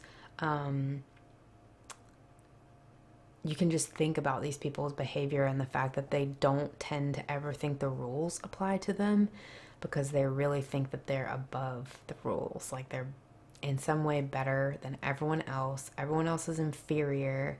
You know, Steve Jobs, although he was brilliant, and I'm not saying that Kanye West or Steve Jobs isn't brilliant or amazing. Like, I do think that both of them are one of a kind minds, and I think that that's really cool, and I'm glad for everything that they've contributed to our society. I think it's dope. But the way that they tend to treat people had been really bad. Like, Steve Jobs was not liked by the people who got close to him or were working alongside him, because he would constantly make them feel like shit about themselves. And obviously Kanye West, who, like, when I was in the 8th grade, College Dropout came out, and I was obsessed. I used to be in my room. It was the, like, expletive free version because I was 12, but I used to play that CD until it had burned a hole in it, and I knew every word to every song. I would dance, sing. Like, I was obsessed with Kanye West. I just thought his music was so cool and like something I had never heard before. And all these years later, it's really hard for me to like imagine that he's the same person that I used to look up to, because he's just really been off his rocker. And I know that like mental illness is also at play there. He's been very open about the fact that he's bipolar, and I have nothing wrong with that. I don't think that I have no stigma towards mental health. You know, I'm autistic. I have had my own problems. I've had depression and suicidal thoughts and attempts and everything. So I've been there, and I'm not judging that. Where I do think it's a problem is where you are unwilling to do what it takes to do the right thing by other people. I feel like we all owe each other, what's the word I'm looking for? Like when you like own up to your responsibilities and stuff. I can't think of the word I'm looking at, but God, that's really gonna bother me. Accountability. We all need to be accountable for our actions, and I think that in the case of someone like Kanye, who is intentionally like off his meds even though he knows in his heart that he needs them, that's his own choice. But it's not when it ends up affecting other people and when he's talking down to other people. And I don't know, that's my distinction. I don't know how you guys feel about that. Yeah, it's definitely no joke. And exactly, that's my point, is that mental health is for real and there's nothing wrong with it. What is wrong is when you start to either use it as an excuse for shitty behavior, or you don't fix it, which again is kind of why I wanted to do these streams in the first place. Like, I just feel really strongly that it's a good idea for us to reflect on ourselves and come up with ways that we can make things better, just for the people around us and for ourselves. And you're probably right about that, Sarah. I do think that sociopaths are very highly related with, maybe even almost an exact overlap with narcissists. And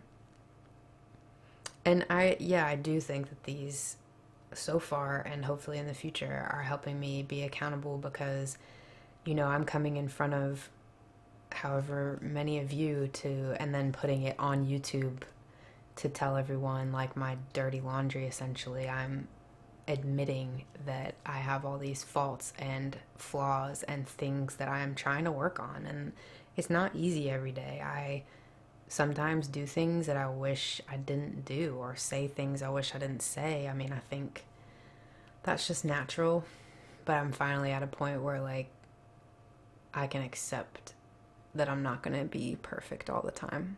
And I've strove. I have tried my whole life to be perfect and likable. And I've heard so many people say like perfect is boring, but it's also safe. Like, when you know that you're not going to offend anyone, and you know that you're never going to hurt someone's feelings intentionally, there's a layer of safety there. that I've hidden in for all this time. And thanks, Chris. Perfection is a perception for sure, but I have tried to be like objectively perfect in a lot of areas of my life, and I know that that's futile, but it's also something that I've kind of like almost learned to pride myself about, like doing really inhuman things. Like I dated someone once who just didn't believe, I mean, he did know, but like he really held this girls don't poop kind of thing to like a new standard. And I could be around this person for like days on end and like become a robot and not use the bathroom for multiple days, which is super bad for you because I was so worried about like the image. And this was like the worst person too. He's super abusive and was the worst relationship that I've ever been in. But part of me was just so nervous to be seen as, I don't know, gross or like embarrassing. I don't know. Yeah, it's a weird thing. But this is what I'm saying is like I can be very, very robotic about stuff and like do things that normal people would never do just because I have the adrenaline in me of like, I need to be perfect. I need to make sure that this goes an exact certain way. I have incredible, I guess, self-control in those kinds of situations if I'm trying to fit that, I don't know, persona that has always, I mean, my parents kind of pushed some of that onto me, and then I kind of pushed some of that onto me. And I think my experiences of being rejected a lot made me feel like the only way people are going to like me is if I'm perfect to them.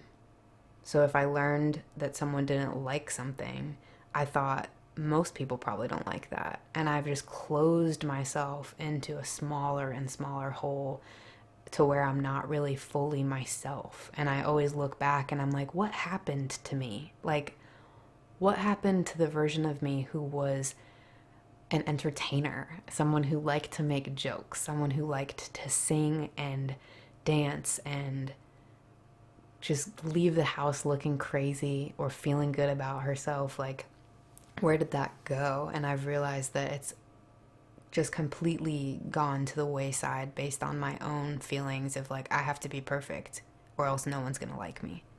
And honestly, the more imperfect that I've been towards this community, the more accepted that I've I have started feeling. What the hell was that?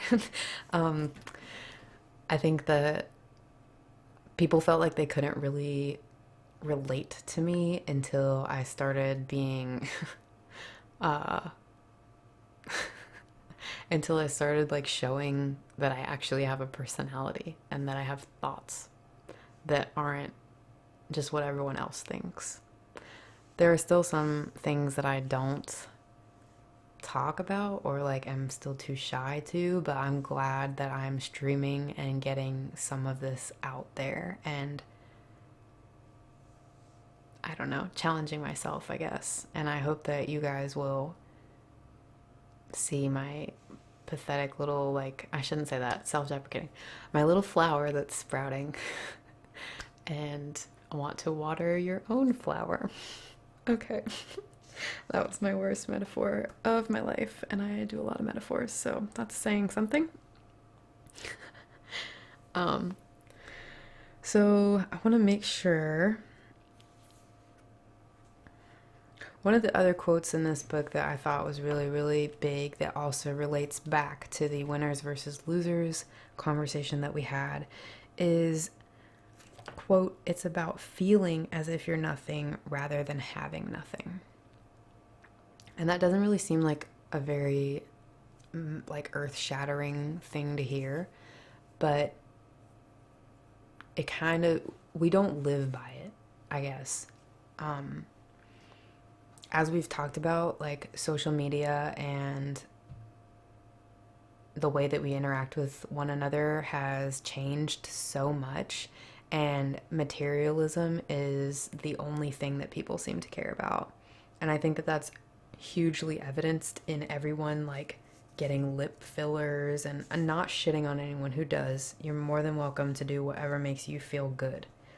But people who are doing it just because everyone else is doing it, like altering their bodies, getting surgery, getting injections, going beyond their means to buy a car or a house, or you read about these girls who like wanted to become Instagram models or Instagram influencers so hard. I love pizza bagels too, they're so good. They wanted to become well liked for their bodies or whatever, and they've literally driven themselves into debt, and ruined their lives because they're trying to live this lifestyle and put off this air of being a winner, when those really shouldn't be the things that we like. Obviously, if the problem with shame is feeling as if we're nothing rather than having nothing, then how do we think having all the things is going to fix feeling like we're nothing? It's clearly not, but and we say that all the time, don't we? Like, money doesn't buy happiness, and yeah, just because you have whatever, which I only agree with to a certain extent. I think that if you have enough money to buy shoes and food and you have somewhere to live, then yeah, okay. Like, no one wants to be worried about their bills every month. That's miserable, and I know exactly how that feels. But at the same time, like, the only reason why I've been happier lately is because I'm fixing what I'm doing, not what I have. I'm forcing myself to stream. I'm forcing myself to take a sign language class. I'm forcing myself to join a book club. I'm forcing myself to go to the grocery store, and anyone who talks with me, I need to talk back with them. Today, some guy and I had like a 5-minute conversation in front of the sweet potatoes. I didn't want to. I was sweating the whole time, but I did it because I didn't want to be like, don't talk to me. I think that the more I do that, the more I shut people out, the worse things get for me, because I just feel more and more anxious, like I'm incapable of holding a conversation, when truthfully, I think I'm pretty all right at it. I think that my obsessive nature towards learning how to be social, especially through the face of, or I guess the lens of being autistic and having so much more to learn than the average person, that has made me feel like I suck at interacting with people, when in reality, all of the work that I've done to feel normal has made me, in some cases, better than people who haven't tried at all, whether they're neurotypical or neurodiverse. And I don't give myself credit for my ability to like hold a genuine conversation and smile and just be lighthearted and quick on my feet in the moment. I tell myself that I can't do that, and then when I'm in the situation, I actually can. So yeah, I think that doing things, and this is kind of what I was trying to start off with, is like working with nature, working with animals, getting out of the house for something, whether it's social or not. Just doing things that we don't normally do is the only way that we're gonna dig out of the feeling of misery that we tend to associate with and make fun of ourselves for. Thanks, Spoonin. Likewise. Fucking Chris. Oh, man. He's Chris not walking. He's my rolling homie, Did you ever get that ramp? We need to get you a ramp. Do I feel like there's a gender divide about what exactly? I'm sorry. Yee. Roll out.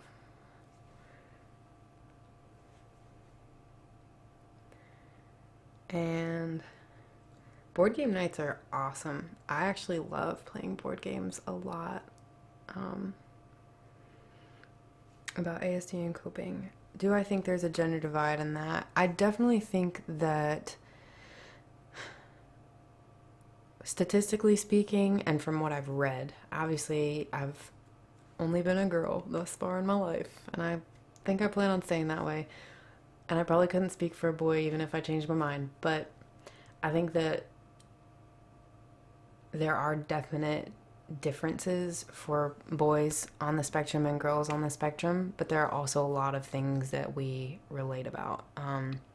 As I talked about in my YouTube video, my twin, who's maybe here somewhere in the background, is a male, and he and I feel the exact same about a lot of stuff to do with autism spectrum disorder. And I don't mean our opinions, I mean like our literal emotions, the way that we handle situations or think about people or cope with certain things is exactly the same. Granted, I've also read studies that say that like girls tend to be better at what is called social masking, which I talked about a little in that same video. The ability to sort of draw on what we see happening in social circles and stuff and social environments and learning from it in order to adapt and to blend in, whereas boys may not care as much actually, or yeah, I think it's like girls might just be a little more wanting of that acceptance in a way, and boys, statistically speaking, have a little bit less of that. I don't know that I could say more than that just from my own experience. And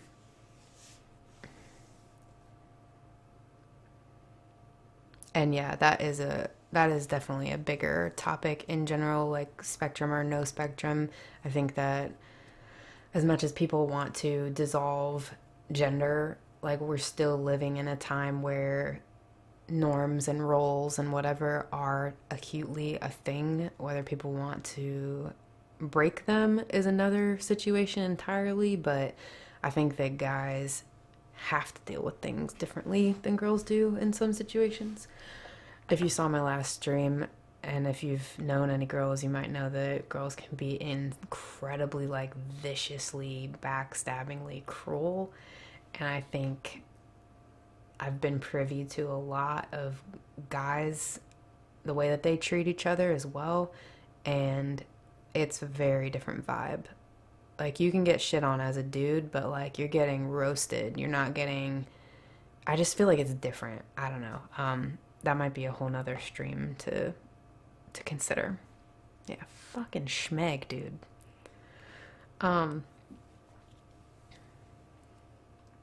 Men can be very cruel. I didn't mean to seem like they can't, but I just think there's typically more conniving when it comes to females and just more like open hatred when it comes to males. And yeah, I'm definitely down to talk more about that. One thing that I was going to get into here a moment ago is the fact that I thought was really, really interesting.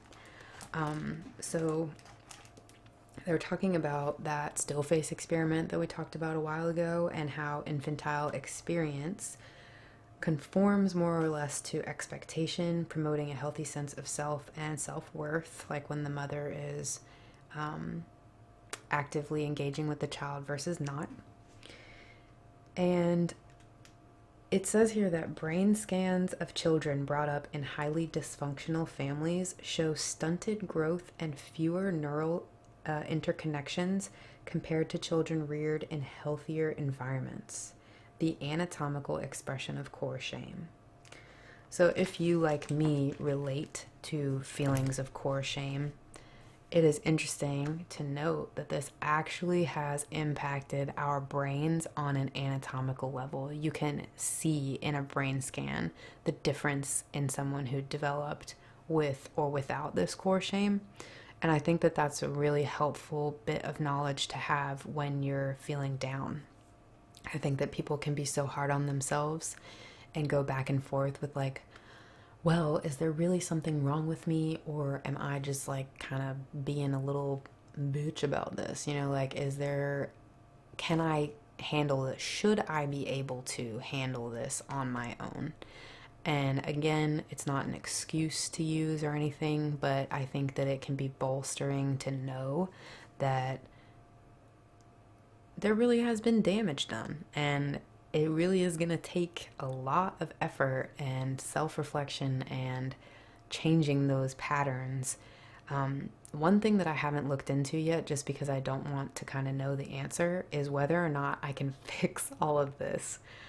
I'm starting to read all of these things and like learn more, but oh yeah, my Trash Pandas shirt. Yee yee. That's actually the baseball team here are the Trash Pandas, aka raccoons. Um, I'm proud of this shirt, so you know. But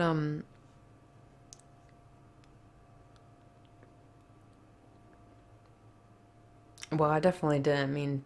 Well, maybe you weren't talking to me. I think you were talking to somebody else. But um, boys and girls can equally be a mess, I think, and rude.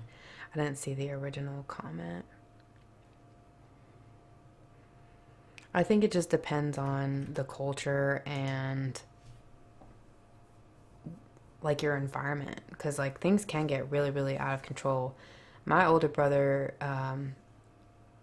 as much as I mean, I just really feel bad for this guy, but he's actually been jumped 3 times by different people. And at one point, he was just kind of I mean, I think he was in the wrong place at the wrong time for 2 of them. One was probably his fault, but he was actually peeing at a bar, and these military guys came and just beat the ever living shit out of him, like knocked him unconscious in the bathroom and beat him up and split open his face and his head, and he had to get staples and everything. Like, physical abuse is definitely real. And I was also reading this very interesting article the other day about, like, I hate talking about this, but about rape and how in the military that is actually a huge problem for males, and that they are getting zero care. So I definitely agree that abuse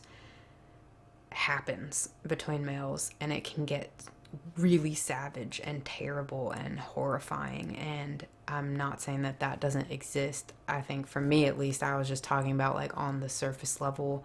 I would say most people's experience, but I can't even really say that because I don't know the statistics about it. um I do think that it's terrible to hit people, hurt people. I mean, and I think that men generally having more testosterone are more prone to violent outbursts. And I think this is kind of getting into a whole nother thing, but I also think that it's because of these gender norms and stereotypes and the ways that we've raised boys. And we were kind of talking about this, some of us last night, that like most people kind of just need a hug. And I think that my personal view is that we put a lot of pressure on the males in our, at least in American culture and society. I think that men still have a lot of pressure to be like the pillar and the support in their world. And instead of accepting the fact that males also have an emotional range, and just because they don't express themselves the same way doesn't mean they're not feeling things on the inside or whatever. The way that we kind of treat them is as if they don't have those feelings, and like they don't need any help and they don't need anyone to be there for them.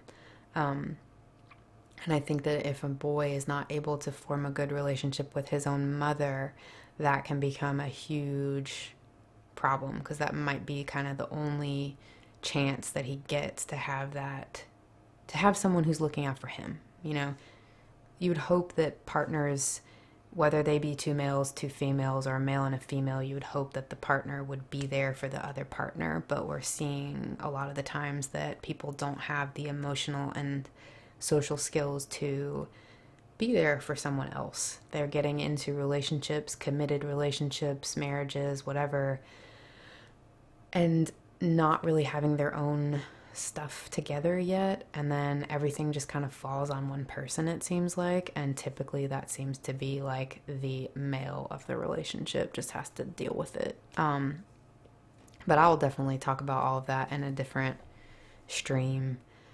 Yeah, that is the exact attitude. It's just like, you'll be fine, walk it off, you're all right.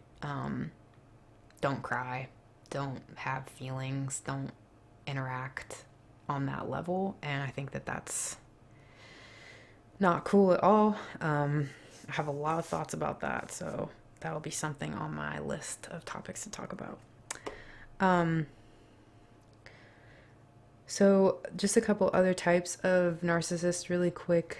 I know that we're almost, well, we are kind of at the end of time, but hopefully if you guys have to go, feel free. I just have a few more things if anyone's interested. There are the seductive narcissists who they make people feel good. And this is like a point that I wanted to talk about because a lot of people are constantly looking for a relationship, a romantic relationship, to fulfill some need or desire or feeling of lacking in their life.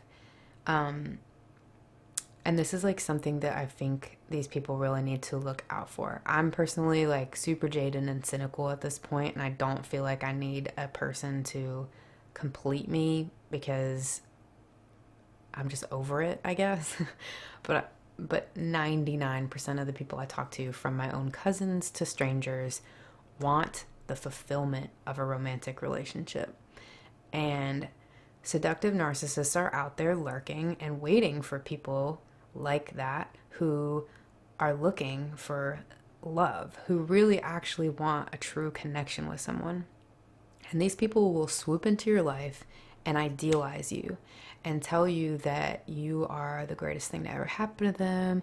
They'll make you feel like you are the only person on the planet. And that can feel really like addicting. You're like, oh my God, I found my soulmate.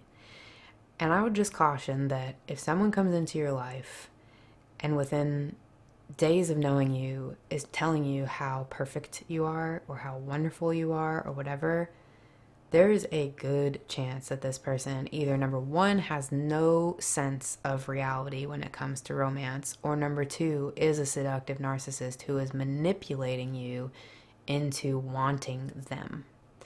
Because who doesn't want to be told that they're amazing, right? Like, if someone comes into your life and is like, you're the prettiest person I've ever seen, well, let's just use the word hot. So, you're the hottest person I've ever seen. I love your body. Everything about you is perfect. Like, maybe compares you like, oh, I've been with other people, but no one's like you, that kind of stuff. Maybe they mean it. I'm not saying that all of these things are false or false compliments all of the time. But like, I think no one is on guard for these people because the feeling of missing something without a relationship that's romantic is so prevalent in our culture. Everyone thinks that you need someone else to be happy, but that is going to magically flip a switch and your whole life is going to be better. And as we're learning through all of this, it's not about that. It's not about what you have, including a partner. It's about how you feel on the inside in terms of just being at peace, I guess. Not saying that you're the shit, not saying that you're on either end of that spectrum, I'm amazing or I'm terrible, but just being in the middle, like finding a healthy, stable middle ground that's able to accept compliments, but also able to defend the self from potential attacks like this, because people will take advantage of you. And if someone is idealizing you, the second that you are not giving them what they need, wherever they're manipulating you, maybe it's because they want a partner, maybe they want to be taken out someplace nice, maybe they want money, place to stay, just someone to listen to them, whatever that thing is. If you're being used in that way, you're probably not going to know it if the person's a seductive narcissist, because they're just going to keep telling you how great you are. But the second that you break off whatever it is about them that they wanted you to boost, they're quickly going to turn to like, you're a piece of crap and you're worthless, you're valueless, because narcissists only have extremes. They only have winners and losers, best and worst. People who yell during an argument and like make these sweeping statements about how awful you are or something like that. You're the worst person I've ever known. That's not normal. Like, it's not okay to have someone in your life who says that kind of stuff to you. People say things in the heat of the moment sometimes that they don't mean, but always telling you that like you're crap. The person who I never talk about, who I dated, the one who thought girls don't poop, he was like that. He was very, very manipulatively abusive in that way of just, I don't know, like the second that I wasn't puffing him up or making him feel good about himself, I was just like the worst person on the planet, even if I hadn't done anything. He used to always tell me to, I'm a monster, I'm a monster. And I would send him like, you know, that little gingerbread from Shrek? It's like, you're a monster. I would like put a carrot and put like not, you know, you're not a monster, and send that to him, because I'm like, you're not, like, why would you say that about yourself? You know, I thought that he was just being really self-deprecating. But I think looking back that like he really meant that, and I should have listened because he was telling me all along, I'm a bad person, I'm a bad person. And I was like, no, you're not. Like, you're so nice. You're like, we have a good time sometimes. Like, what? And then as soon as like he'd be mad at me about something though, he really did turn into like an absolute monster, just punching things and getting really loud and vindictive and abusive. And yeah, these people are like hiding in plain sight sometimes. So, thank you. Yeah.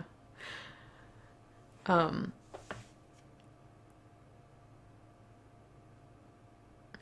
Sith Lord. It is 100% just absolutes. People are just either one thing or the other when it comes to narcissism. So that's a really easy way to kind of figure that out, I guess.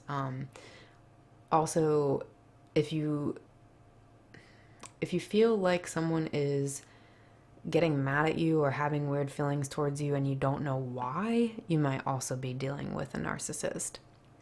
For example, when I had this one job in Virginia, for those of you who don't know, even though I've said this 8,000 times, so I'm sorry to those of you who do know, the only like real job that I held for super long was being a waitress in old folks' homes. So like I would work in the dining room area of old folks' homes, which is a job that not a lot of people know even exists, but it was like super fun. Anyway, I did that for like 8 or 9 years. And by the time I moved to Virginia, I already had 4 years of experience. I was a really good waitress, not to toot my own horn, but like I'm proud of that. I'm a really good waitress. I also worked as like a host, you know, who would answer the phone, seat people and all that. And I was a dining room supervisor, like where I'm the one who makes the schedule and gives people their chores for that day, that kind of thing. So I had a lot of experience already. And then I ended up doing the same thing when I moved to Virginia because it was comfortable for me. And my boss there was this really cool guy named Olay, and he liked me. You know, we were friendly, like not in a weird way. He was my boss, and I was definitely like just a worker. It wasn't strange, but like we just got along, I should say. We liked each other as people. I thought he was funny and a kind and fair boss, and he saw that I was a really hard worker. So it was like a mutually beneficial relationship in that way. And eventually he left this job and went to another old folks home where he could be the executive chef and run his own kitchen, which had been like his dream. So when he got this job, you know, I was really unhappy where I was as well. Like after he left, the whole place was sinking, like on fire and sinking. And we would have maybe 3 people show up for work when there were supposed to be about 12. So it was a nightmare. And he finally was like, hey, I have space. I'm going to bring you over here to this new job if you want to work for me again. And of course I was like, hell yeah. And I left mid-shift and was like, later, because it was so bad. I was being used terribly at this job and I was making minimum wage. It was like $7.25 an hour. So this new job, he offered me $10 an hour as a supervisor, and I was like stoked. It was such a big deal for me. Who was not stoked were the people who already worked there, who were hoping for that position for themselves. And these people hated me. They spearheaded this whole campaign. No one would talk to me. Literally, they ignored me like it was first grade and I was getting the silent treatment. Wouldn't listen to a word I said. Often I would end up staying at work until like 11 p.m. doing everyone's job because they would just leave and leave me there after not doing anything. This one kid actually called me an Aryan-raced bastard, which I thought was, I don't understand how he didn't get fired for that. But these kids were insanely rude and mean to me, and I was very confused. And one of the ones who was mean to me after the fact, though, like, eventually everyone kind of was like, oh, she's all right. And they calmed down, I guess, about it. Yeah. I have no idea how, because I guess they needed the kitchen to run and whatever.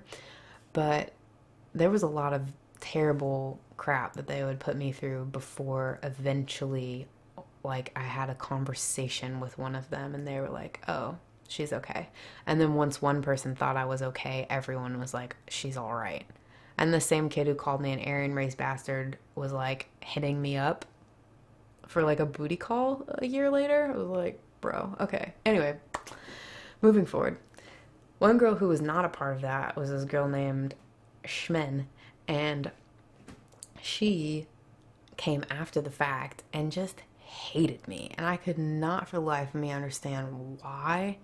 And it was really only like in starting to learn this stuff about narcissism that I realized that I guess because I was technically her superior, not that I ever held that over anyone. I usually just like stood in the back and smoked my e-cig because I was trying to quit cigarettes. Which I don't smoke anything anymore, by the way. Not even e-cig. But yeah, I mean, I was just like chill with everyone. But this girl like just created so much trouble for me, and it just felt like being in middle school again. She was just very, I guess, jealous that people got along with me and that I had a supervising position and that I made the schedule and stuff. I don't know. Just if you're in a work environment and someone's coming at you like that, it's probably their own narcissistic issue. This girl was beautiful. She was thin. She seemingly had it all in terms of what people could want. She had more money than I did. She had a family. Like, I just think it's crazy how people can hate you for what they perceive in you that they think they don't have themselves. And everyone's like qualities are somehow detracting from someone else's. Like me having a supervising position somehow made her less of a human being. And obviously I didn't feel that way, but I think that that's something too that we should all look out for in ourselves, is like, why am I jealous of this person? And what does that say about me? What do I perceive that I don't have that I want to have? Because I think that we're all kind of, well, thanks. I think that we're all kind of, don't feel ashamed. I'm not like for or against vaping at this point, but at one point I was super for it, and it did actually help me quit smoking cigarettes, which, as I said earlier, I had a huge cigarette smoking addiction, and it was one of the hardest things to quit, actually. So I don't really, I mean, if people vape or not vape, that's fine. But yeah, just if you're in a work environment, my point was, and people is someone's coming at you or people are spearheading against you, I know that it can be really hard not to feel like it's your fault somehow, especially if you've lived a life where you've already been made to feel like shit growing up and people have rejected you socially a lot. Your first thought is probably going to be, I suck and everyone hates me and what's wrong with me. And that's where I went to as well. I think that's pretty normal. Who? Mike Jones. I made that joke like a while ago and no one knew what the hell I was talking about. It was really sad. Because of Mac Jones, the quarterback, you know? Anyway. Do I have anything else that I needed to say? I'm so sorry that I've kept you guys here longer than... I think like the last thing that I really just wanted to say are like ideas for what to do in the future. And of course, if you guys have any ideas or thank you, or coping mechanisms that you want to share as well that have been helpful for you, feel free to post them in chat. That's totally fine.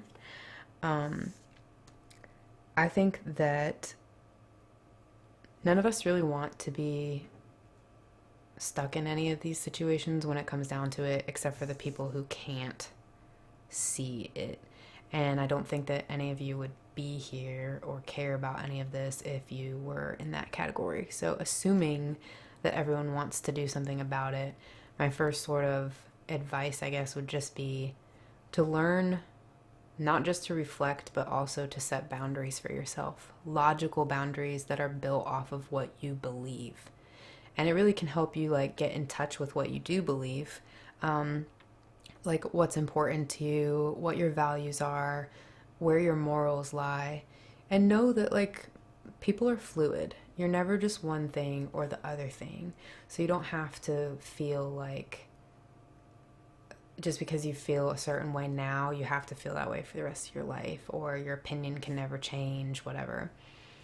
It's just a good thing to set some boundaries for yourself in terms of how you are willing to let people interact with you. Because we do, to a degree, have control over that. Like, that is something that we can manage. One of the big things for me, like we kind of talked about earlier, was learning that you can leave whenever you want to leave. My parents used to often kind of corner me and make me feel like I was very stuck listening to them berate me. And learning that I could just like leave and not deal with that was huge.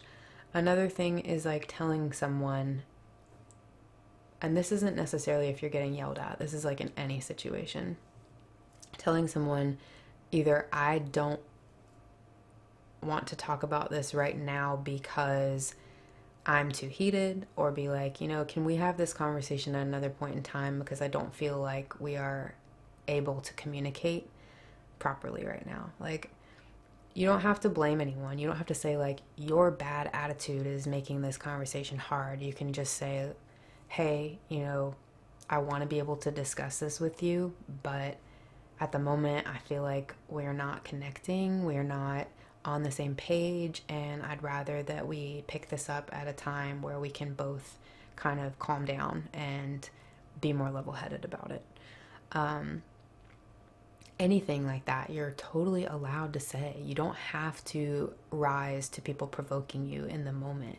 You can even say like, hey, I don't really know how I feel about that right now. Can I get back to you? My caution with this is just that you can't be a jerk and be like, can we talk about this later, and then never talk about it. It's not a way to avoid conflict. It's a way to avoid being in a toxic situation. And instead aiming for, you know, something positive, something healthy, something that's actually going to benefit the relationship or your own emotional well-being, that kind of thing.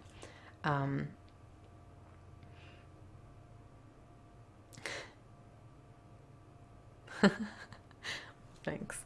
I'm definitely trying my best, and I hope that any of this is helpful. Hopefully it's not all just like, yeah, I knew that. I think that it's just really important to discuss, but maybe, I don't know. Yeah, conflict avoidance is definitely something that a lot of people have an issue, not an issue, but just a hang up, I guess I should say. A lot of people don't like feeling how it feels to be in conflict. And I can't relate to that very much because I grew up in nothing but conflict and it seems very natural to me. So that I kind of have like the opposite problem where when there's not conflict, I almost feel uncomfortable. And sometimes in my life, have started, not consciously, but just I've recognized after the fact that like I started a conflict and it made me feel more comfortable. That's really messed up, but it's just what you're used to. And sometimes what you're used to is not the most conducive thing to being a happy, healthy, adult human being that we're all trying to be together. So yeah, thanks, Agent Pringle. I'm glad that it was helpful, and I hope that future streams can be helpful. The next one, like I said, actually in the book that I read for today, he actually discusses the book that will be the main, I guess, topic for next time. And even though this is about narcissism again, it's like very different. The ideologies between these two books are different. The focus of these two books are different. This one is definitely more like, what are narcissists? What are the different types? What do they look like? What does it mean, I guess? And this is much more like how it's influencing and has influenced our culture. And there are some really interesting statistics in here. I think that it will be very interesting to hear your opinions on a lot of this stuff and your predictions, because I was certainly surprised by a lot of the stuff that I've read so far. So that is where we will pick up next time. And yeah, did anyone have anything that they want to say, ask, contribute before we wrap up? Thanks, Vince. Conflict is super hard. Yeah, I do, Chris. I do think there's a connection between creatives and narcissistic behavior, was his question. I think that to some degree you have to have a dose of narcissism, maybe more so when you are a creative slash entertainer slash celebrity, because it does take a lot of balls to like do that. And I'm not saying that everyone, I mean, I would consider myself a creative more than anything else. I'm not a math science person. I like to make music and sing and do like more creative things. But I also wouldn't consider myself like a full-blown narcissist. I think I have tendencies sometimes. But I do think that a lot of the people who skyrocket into fame are more narcissistic than your average person. And I'm not saying that as a judgment. I just think statistically that seems to be the case from what I'm reading. You're very welcome. Yeah. I mean, it's hard not to sometimes because you kind of got to believe in yourself in a weird way. And I think that can lead towards narcissism for some situations. Maybe not all, but just making sure about the question before. Yeah. So yeah, let's if anyone wants to chime in on this again, I guess we should first decide what is a narcissist. I should have looked up the Oxford English Dictionary definition. But I also think it's kind of good to base it on what we've talked about for like a real world application. So I think still a narcissist is definitely someone who, uses others for their own gain and has all these negative qualities, but does so out of a profound sense of shame that they're always sort of running from. And I never really talked much about my dad, but he's like kind of a different sort of narcissist, which changes my opinion about how I would want to answer that question, because he's the kind of person who like had to become a doctor because it's prestigious, and had to have X house and drive X car because it shaped his view about how other people would think of him. And I'm not even just saying nice things. Like, my dad drove this old Subaru into the ground. He spent so much money. He could have bought a brand new Lexus or something if he wanted to. But he continued to go on and on with this Subaru because he liked the idea of being like a humble doctor. Like, oh, I make all this money, but I'm so humble. I still drive this old ass Subaru. Or I still have this phone. You know, he would hang on to like the original iPhone, and constantly, every time I would see him, be like, you know, still got my dinosaur phone, and like be bragging about it. But then behind closed doors, he'd be annoyed that his phone is running at like 2 frames per second, because that's what Apple does when your phone's old as shit. That kind of stuff just blows my mind. It just seems like a narcissist will go to any extreme to create the self-image that makes them feel like a winner. So with that in mind, what do I think is the opposite of that?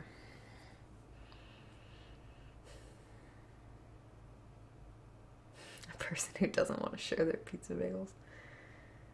Hey, I'm Atir. Good to see you again. Yeah, my dad, I guess, kind of is like a hipster type. He does. He makes an absurd amount of money, but he curates everything for self-image. Even the way he stands. If you see him in a picture, he's always like really puffing his chest out and like tilting his head back and stuff because he wants to seem taller than he is. I think he's like 5'10" or 5'9" or something, and I think that it bothers him that other, like my older brother, all my brothers I think now are taller than him, so he won't stand next to them in pictures. Or like, there was one time I was trying to ask about a memory that I had, which kind of made him not look bad. It was a human thing that happened, but like I actually wasn't sure if it happened, so I asked to clarify.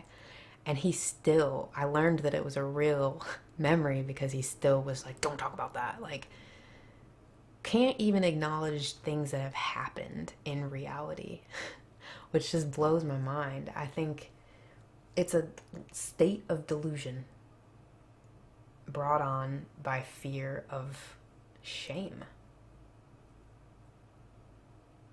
So I guess someone who is relaxed and empathetic and maybe even a hint of naivety, because I think that people who are narcissistic are very manipulative, and I think that people on the other end aren't looking for that. The narcissist is always looking for the slight. They're ready at any second. Unlike with other people, it like hits you like a truck when you get made fun of or something because you're not expecting it. The narcissist is always expecting it, so you're never really going to be able to catch them off guard. And yeah, actually someone else had said that earlier, so I was just repeating too the thing about the empath. That was not originally my thought, but I definitely agree with it.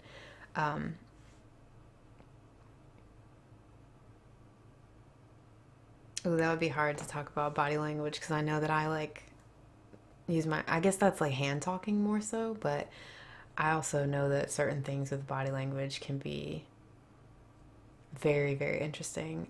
I think that's going to be hard for me to look into, but I'm down to do it. Down to see what I put out, I guess. I don't know if I answered your question, Agent Pringle. I hope that I did. I definitely have trouble reading body language too, which is why it would be interesting to me, I guess, to read more about that. To me, it's a very subconscious thing, but maybe I guess it is for everyone. I would imagine it is anyway. The only things I know are like crossing your arms is like a sign of, not being open to a conversation, and that mimicking what someone does, like they lean in and you lean in, that's like a sign of, I can't remember what, having their attention or something like that. I don't know. But yeah, I also agree with what Wolf is saying. That I didn't see if Chris said something to provoke that, but there, with anything in the, like, the mental health sphere within social psychology and personal psychology, there's just so much that goes into like making us who we are, and that complexity is really just so incredibly varied that it's really hard to pin anything down. And as I said in my last stream, like, I really do think that communication and definitions are so muddled and so varied between people that that's why a lot of the conflict between people happens. I really feel like a lot of us agree on a lot of points, or disagree on things that really it doesn't matter if we disagree on. But the way that we handle it can really quickly go to shit if we are using different definitions to say the same thing.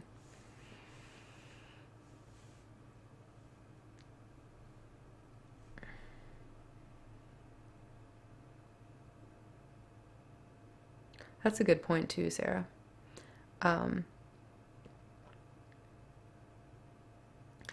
Narcissists are looking for that, right? Attention and to be affirmed that they're special. That's a like perfect way to say that. I think it talked about that in this book actually. Narcissists need to feel like they are superior. So whether that means putting everyone, well, it usually means putting everyone around them down. And yeah, maybe part of it being the opposite of that would be a codependent relationship, but those two are also very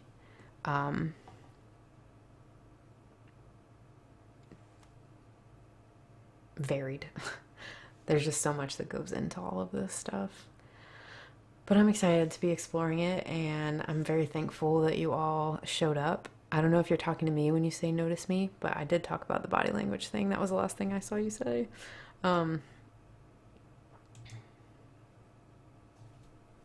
And thanks. That's really sweet. I will. Oh, I see what you're saying. Yeah, so I'll definitely be exporting. I learned that I can just export this straight from Twitch to YouTube. So I'll be doing that overnight tonight for anyone who needs a replay of the whole thing. And I do have a playlist where I'm starting to populate those. That's a good question in terms of, do you think insecurity can make people narcissistic? I guess I would have to say yes, because a lot of the people who become extreme narcissists are from very tumultuous upbringings, like Tiger Woods, Lance Armstrong, all of these people who had terrible home lives and felt like they were losers, and just it became their quest, fueled by insecurity, to be winners. I don't know in terms of like, are we born with certain genetics that would make us more likely to be narcissistic than not? I don't know if there's like a brain. You would think that something has to be off in the brain for the fact that these people have no empathy, but I don't know if empathy is learned or if it's like innate. So I don't know that I have enough scientific information to really answer that question fully, but I do think that narcissism does often come from a place of insecurity. And also, one other like little disclaimer that I wanted to say is that just because someone grows up feeling core shame or grows up in a broken home does not necessarily mean they're going to become a huge narcissist. I think that my life could have gone that way if I'd have been a different person. But I think based on things that were just in me already, I never enjoyed relating to the aggressors in my life. So I didn't.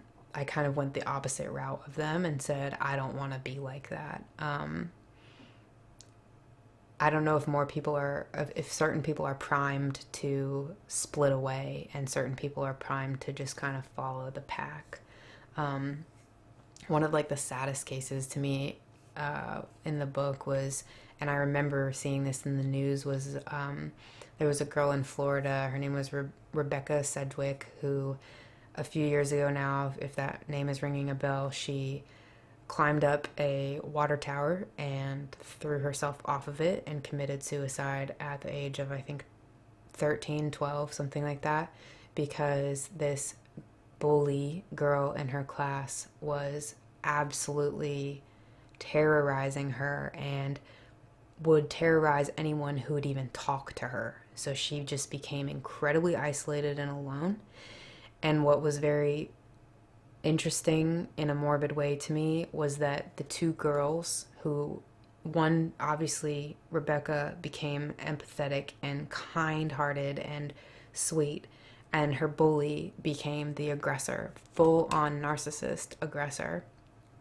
They both had extremely similar upbringings, like parents who were in really messed up relationships over and over again, not a lot of money. The child who killed herself was sleeping on a reclining chair in a one-bedroom apartment with her mother, who was writing bad checks and like having a hard time holding a job, and like already had so much trouble. And that's kind of something that we talked about too in the winners versus losers conversation, was the fact that winners, the people who need to like shove other people down to make themselves feel like winners, they find people who they can relate to. They find people who are from similar screwed up situations, and they know that they can target them. It's really, really sad and messed up for these people. But yeah.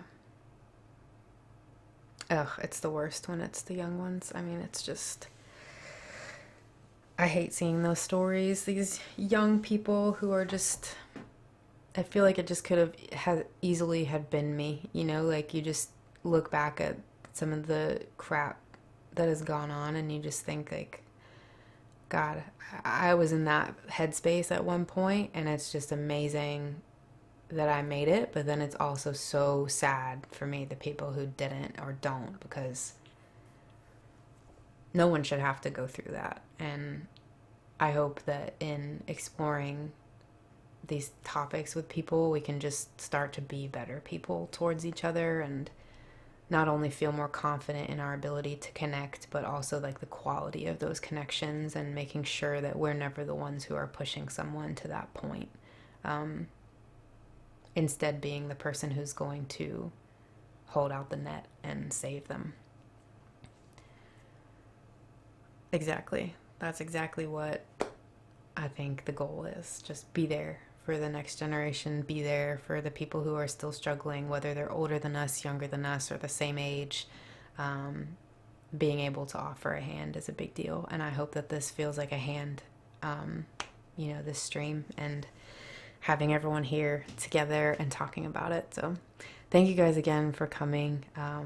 I should wrap up because I'm sure for some of you it's late, but I appreciate everything, and I enjoyed all the conversation and your comments. Thanks for being patient with me. I know I'm trying to get better at like reading and replying to them in the moment, and hopefully that will come with time. So